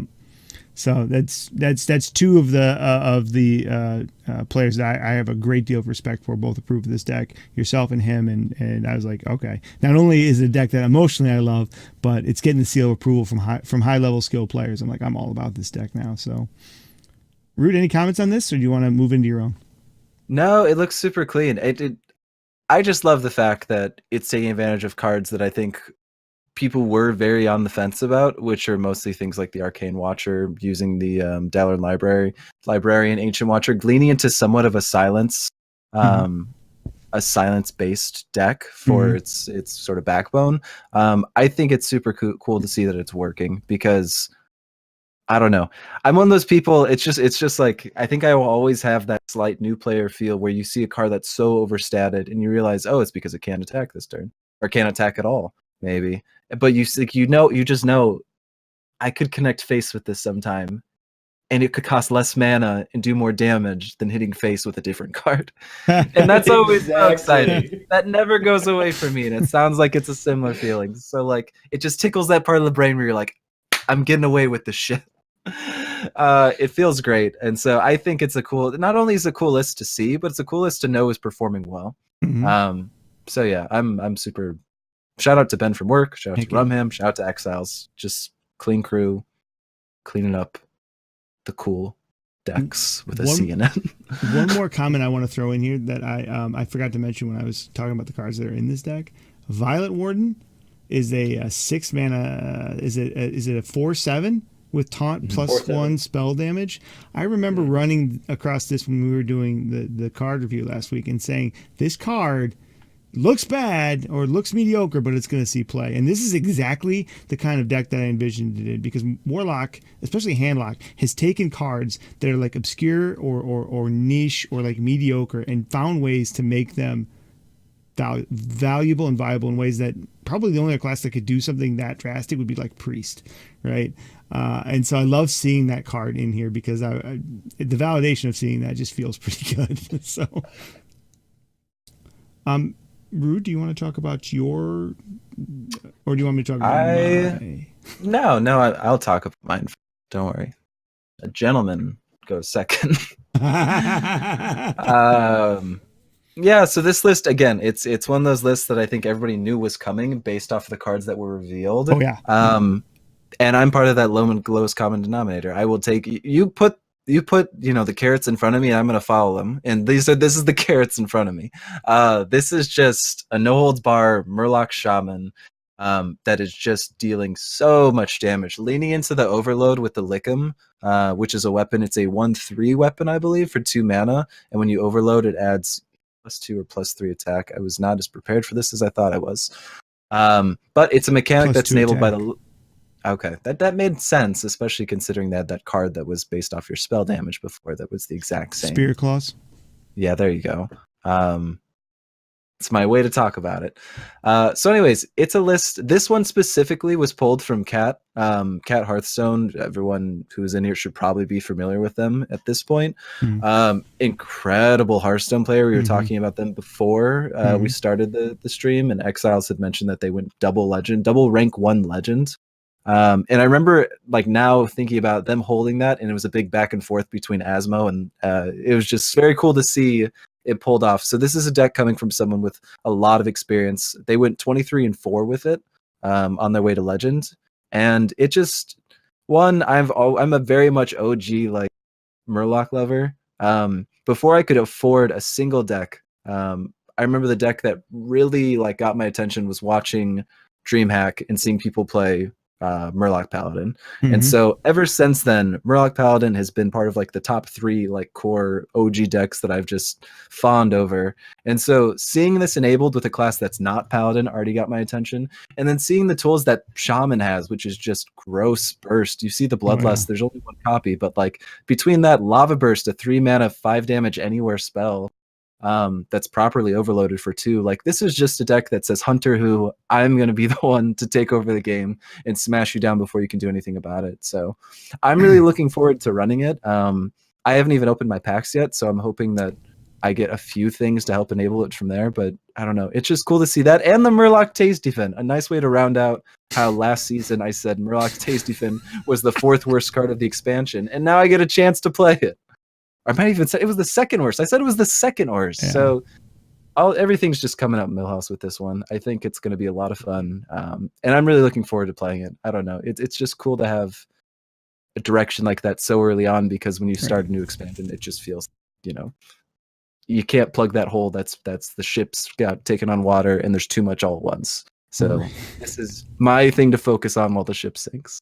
I will say that looking at this list and having played against it on ladder, dozens of times over the last day and a half, because it is a very prevalent list, I think it's one of the best toolkits for making a Murloc deck work. I think that the toolkit is actually there this time, unlike in the past. And I think that's one reason why it's taking off. Not only is it early in the meta, aggro and mid range are always dominant anyway, but I actually think this is a really good list. It's a very good list. When I look over this, the only one I would actually argue with, and I know I'm gonna get hatred for it, is the Soul of the Murloc. I think that card's a bit. I don't know if I'm sold on Soul of the Murloc yet.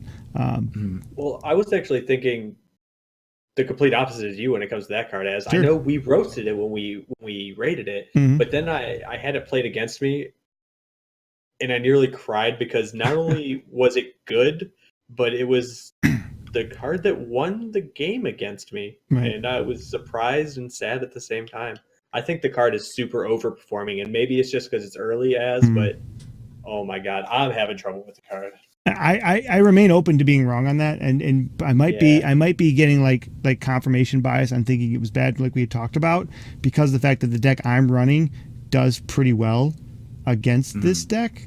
So that might bias me a little bit, because when they play that, I just laugh and play Unleash the Hounds and hit him in the face with a buffed Scavenging Hyena has charge because of Tundra Rhino. You play Tundra Rhino, you play the Scavenging Hyena, you kill all the dudes and you hit him in the face for 12 damage. I would definitely defer to you on this one though. My anecdote is fine and dandy, but you've got the time on ladder over me. As far as playing against this deck is concerned. I've played a lot of ladder the last day and a half.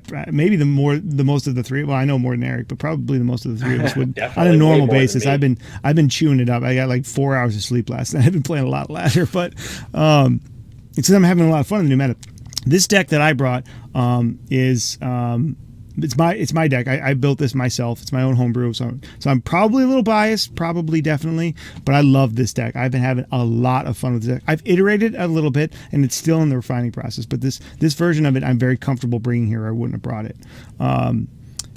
This is a hybrid hunter in that it's partway spell hunter, but it's got a little bit of the beast package in it for the early and mid game, and it's a value hunter. At the end of the day, this deck's all about getting value.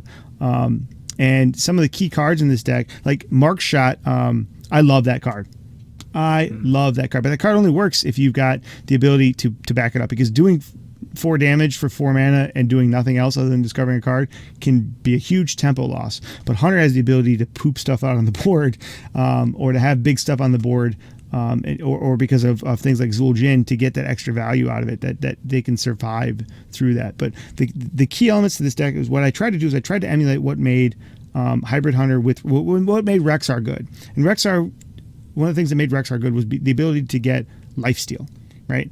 To get that life tap, so you could go up against decks that were beating you in the face quickly, but still be aggressive. So you didn't have to like put taunts in there or straight heals in there, and then and the best way to do that without Rexxar was to put in the Vicious Scalehide. So you put the Vicious, that's kind of like how the deck transitions from the mid to the late game. So you use your the Beast package, which you would probably see in any a Beast Hunter, which I run in my aggressive Beast Hunter, which is the Shimmerflies, the Spring Paws, the Scavenging Hyenas.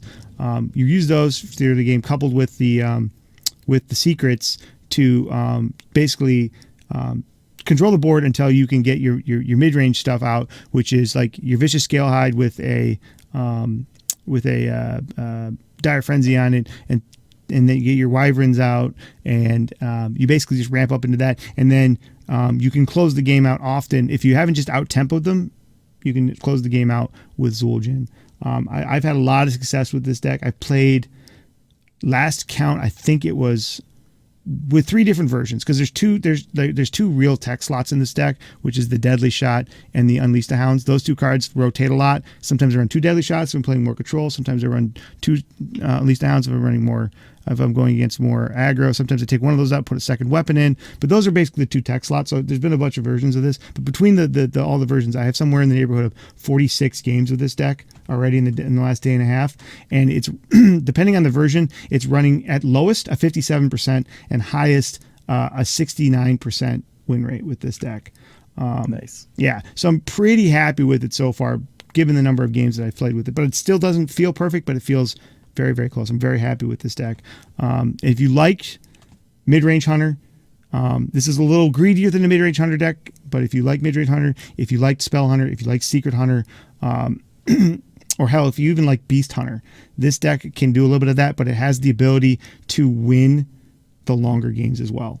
And added bonus, I'm 80, I can't remember, I'm either 80 or 85%, somewhere in that window against Bomb Warrior.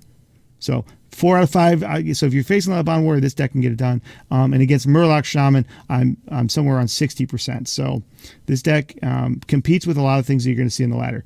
Full disclosure, beating Rogue can be tricky.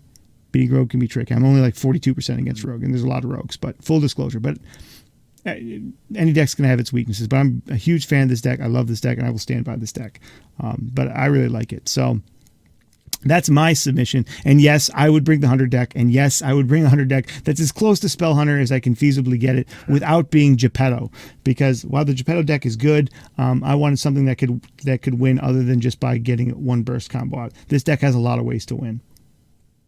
So yeah, no, I like the list a lot. It's interesting, and not something that I immediately thought of throughout the or immediately thought of at all. With the coming expansion, I think you did a really, really good job, and really good. But what would I expect from our resident Hunter expert? Oh man, well, coming from you, that's high praise. Really, I'm gonna be honest with you guys. Even having known these guys as long as I have, bringing a deck, my own creation, in front of a guy like X and a guy like Eric who have a lot of experience, and putting it on the internet and be like, hey, look, I made this, make fun of me. It's intimidating, especially considering their skill level and their deck making knowledge. So I appreciate that. Thank you. It makes me feel a little less embarrassed about it, because you sometimes feel like the kid at the science fair that brought the volcano. That they made their own volcano, they brought it, and then you set it down, and like next to you is like the smartest kid in the class that already has a scholarship to MIT, and he built a robot out of a toaster and an Apple Watch. And I just look over there and I'm like, oh, X is gonna win the science fair, but it's like, hey, you know what? That's a nice volcano you got. That's kind of how I feel right now. So thanks. Second's not so bad. Yeah, I can do second because I made this paper mache all myself. No. I really like this list.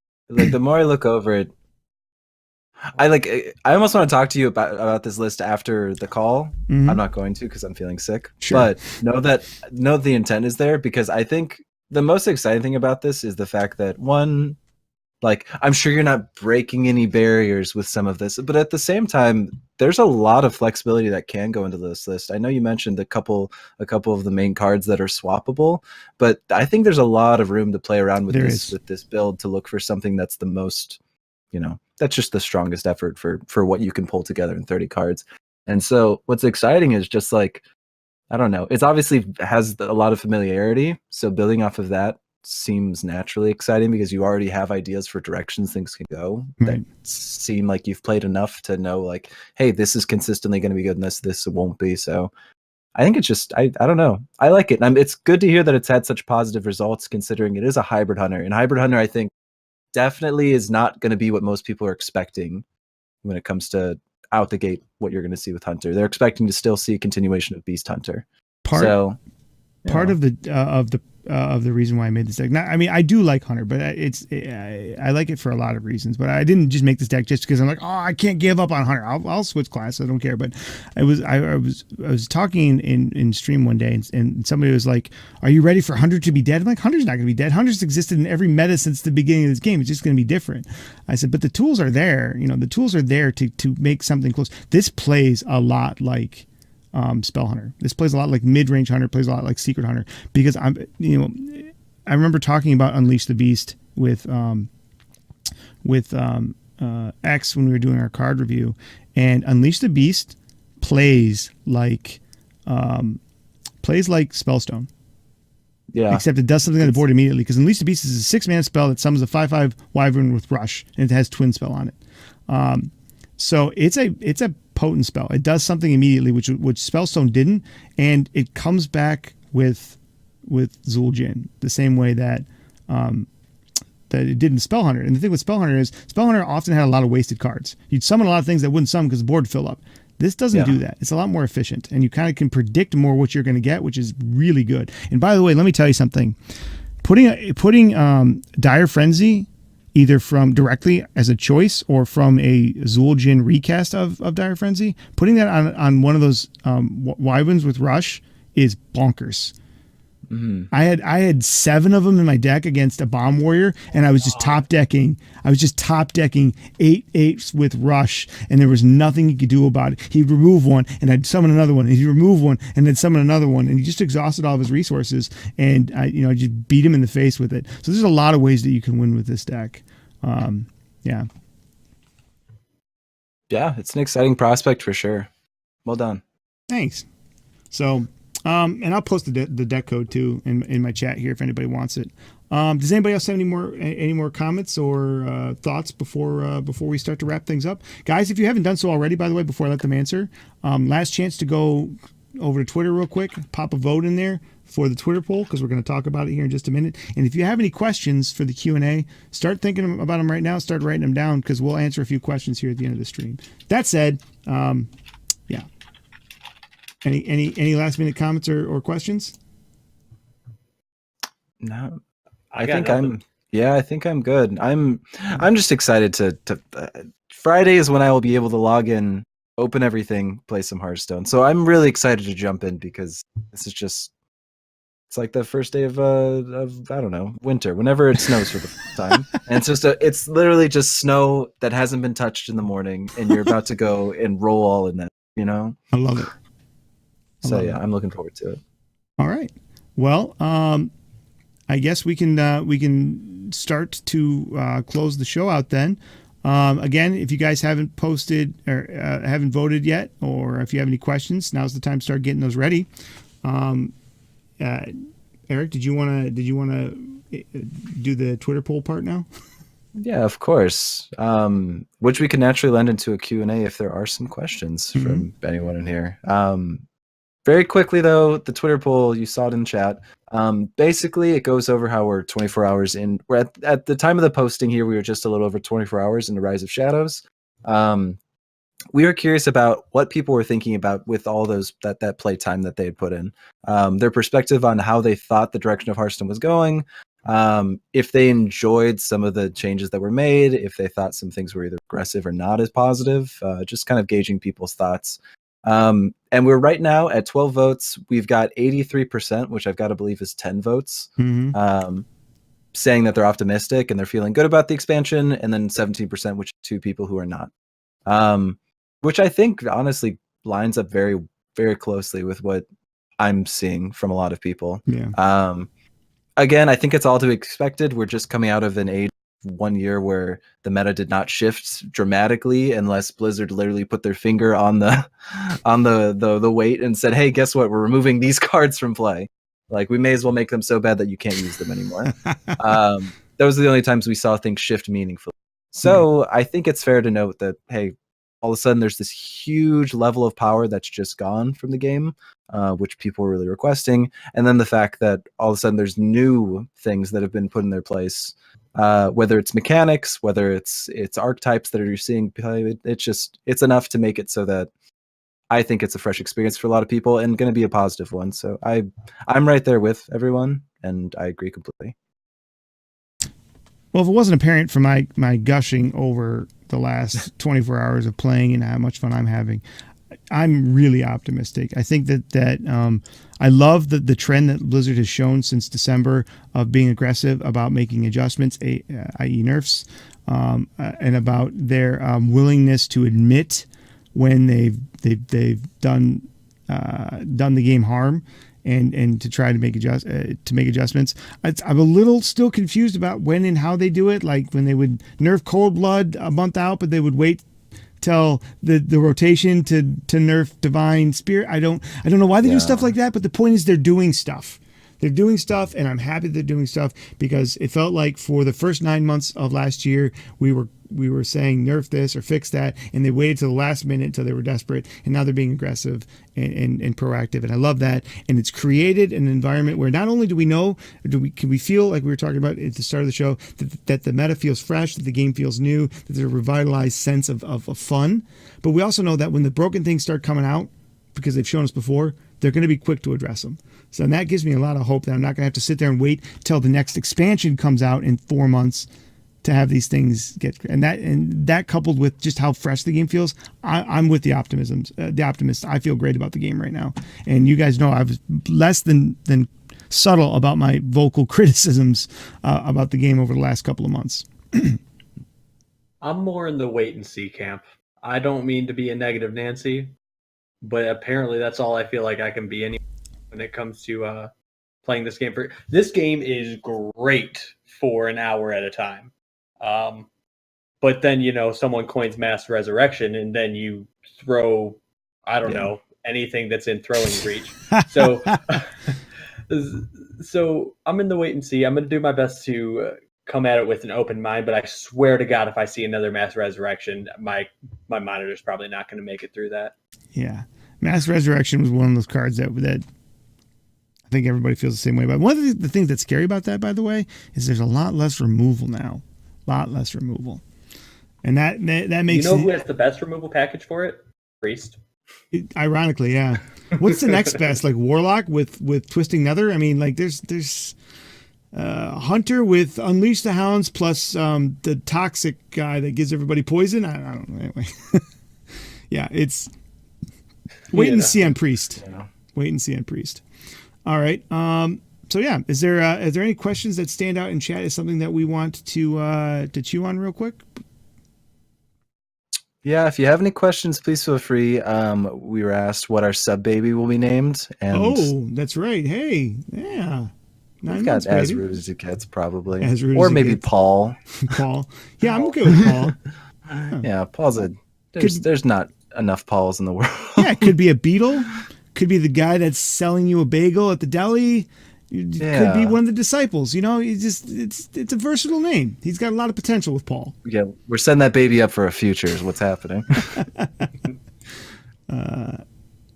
That's about it. I did want to mention, I guess, one thing to toot my own horn real quick that I forgot when we were talking about my past week is I'd been mentioning on and off in our past podcast that I was taking part in Hearthbuzz's specialist tournament that was going on. I had brought Q Block Rip to every single round, which you were allowed to change. And guess what? I won the tournament. It was very You did? cool. I won it. Yeah, Hey. I know. Congrats. Very fortunate. But also felt good. I literally it went best out of 3, and we went all 3 games. And I had Mountain Giant every single opening turn. Oh, you every monster. turn was important. Yeah, it was gross. I even got to do the Mountain Cube thing on 6 in game 2 or game 1, I think. It was just it was just like it was a mess. Feels gross. I'm gonna get that tattoo of a cube on me as soon as possible. Nice. Well, way to represent the EO crew and put up the big W with, of course, Warlock. By the way, harkening back to the Rastakhan Rumble card review, I was going to note that, of course, you picked 2 Warlock cards to be among the best. Not hashtag boy. not biased, right? You better believe once I get Merlin Shaman out of my core, then we're going right back into the Warlock lab. We've all got our roles to play, and I'm willing to sacrifice myself for the dark arts. Nice. Yeah, and you would be the last person on the team that anybody would be like, yeah, I'm a Warlock main. That's the thing. That's the thing. And then I lower my hood, and you see a second head underneath behind my head. And it's undeveloped Voldemort. Oh my god. Just wait. So, Eric, because you've been out of the loop for so long, why don't you remind people again when they can check you out next? Because I'm sure everybody's missing you and chomping at the bit to see you. Yeah. I've been chomping at whatever opposing bit has been wanting to chomp on my bit. Let me just say that I went away for PAX East for a little bit, came back. Been feeling a little all over the place, but I am going to be coming back Friday at 6:30 p.m. Pacific time for my first stream back in like what will have been 2.5 weeks, something like that. So I'm really looking forward to it. I have like over 200 packs to open that we're going to jump right into some games. So if anyone is wanting that kind of content and you've enjoyed looking at my face, well, I'm going to show it some more on that stream. Nice. Nano asked in chat, any crazy combos pulled off? The craziest combo that's been pulled off on me so far, I haven't actually faced a Geppetto hunter yet to do the Geppetto things to me yet. I haven't faced that yet, luckily. But because I would both be in awe and in tears at the same time, is the best combo or the most powerful broken combo I've seen was a rogue that played Myra's and then Nomi'd me and put a bunch of 6/6s on the board. That's what's happened to me so far. All right then. Well, glad to have you back, Eric. And then X, as always, pleasure to spend any time with you. And both of you, I love doing this show, especially with you guys. You guys make it so much more fun. Just to remind people, please stay in touch with the EO team. We have a Twitter, we have Instagram, we have our own website, eternalorbit.gg. We have our own YouTube channel where you can catch all of the VODcasts of this show are going to be out there eventually. So go check that out as well. And don't forget, I know we plugged it at the beginning of the episode, but I'm going to do it again because I'm a shameless sellout. We do have our Patreon up about Rude Clouds' schedule. All of our schedules go up on the Patreon only posts every week, and just for $1, you have access to all these posts and a lot of other unique content. You go to the Patreon website and you look at Eternal Orbit, which you can see Stormy just did a link to because she's the greatest in the chat. We'll be able to go over that. We'll be able to go over that. Whatever. Insert that happening words and sentences. Nice. Beautiful. Couldn't have said it better myself. Yeah. And just a quick reminder, guys. Last week's Friday episode was a special one time just to get all of the cards in for the card review. Our normal show time, which you all probably know, but just in case you're listening on the VODcast, is Wednesdays at 9 p.m. Eastern, 6 p.m. Pacific. Right here in my channel on twitch.tv/Azrael as it gets. And we will be back again next Wednesday with a full week of the new meta right here on the Orbit to talk about all kinds of stuff related to that. Eric will be all up to speed and be able to give us his unbiased perspective now that he's had a little time in the new meta under his belt. Yeah. We get to hear about how many golden whiz bangs he opened.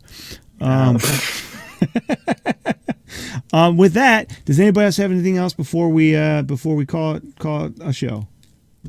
Yeah, just real quick, I want to shout out Trips Baby again. Like, Trips a good God friend bless. of mine. He's all over all of our streams. He had the most beautiful baby boy over the past weekend, and if you guys didn't see him see it on Twitter, go check it out. Like I said, beautiful baby, great dude. Wanted to make sure that we gave the baby at least a little bit of the love it deserved. The baby's going to be a force. I'm not looking forward to facing that baby on ladder in like a month. Yeah. Oh, a month. Come on. It'll be on a tablet in like week 3. He's been triple wild legend for at least 2 months running. Yeah. He's nuts. He's absolutely outstanding. I was playing the other day at rank 4, and I was looking at him. He's like 24 on the wild ladder. Yeah. And just like, holy crap, guy's baller. So, all right. Well, everyone, thank you once again to everyone in the chat and anyone listening or watching in the VOD or the podcast. Thank you so much for being here. It was a pleasure to bring this to you. Our 6th episode is now in the books. Exiles and Rude Clouds, Exiles Rhythm and Rude Clouds are both members of the Eternal Orbit team, and they're my co-hosts. They're also streamers. Go check them out and follow them as well. You will learn a lot from both of them, and they're just entertaining streamers as well. Thank you guys so much for being here, and I will see you guys next time.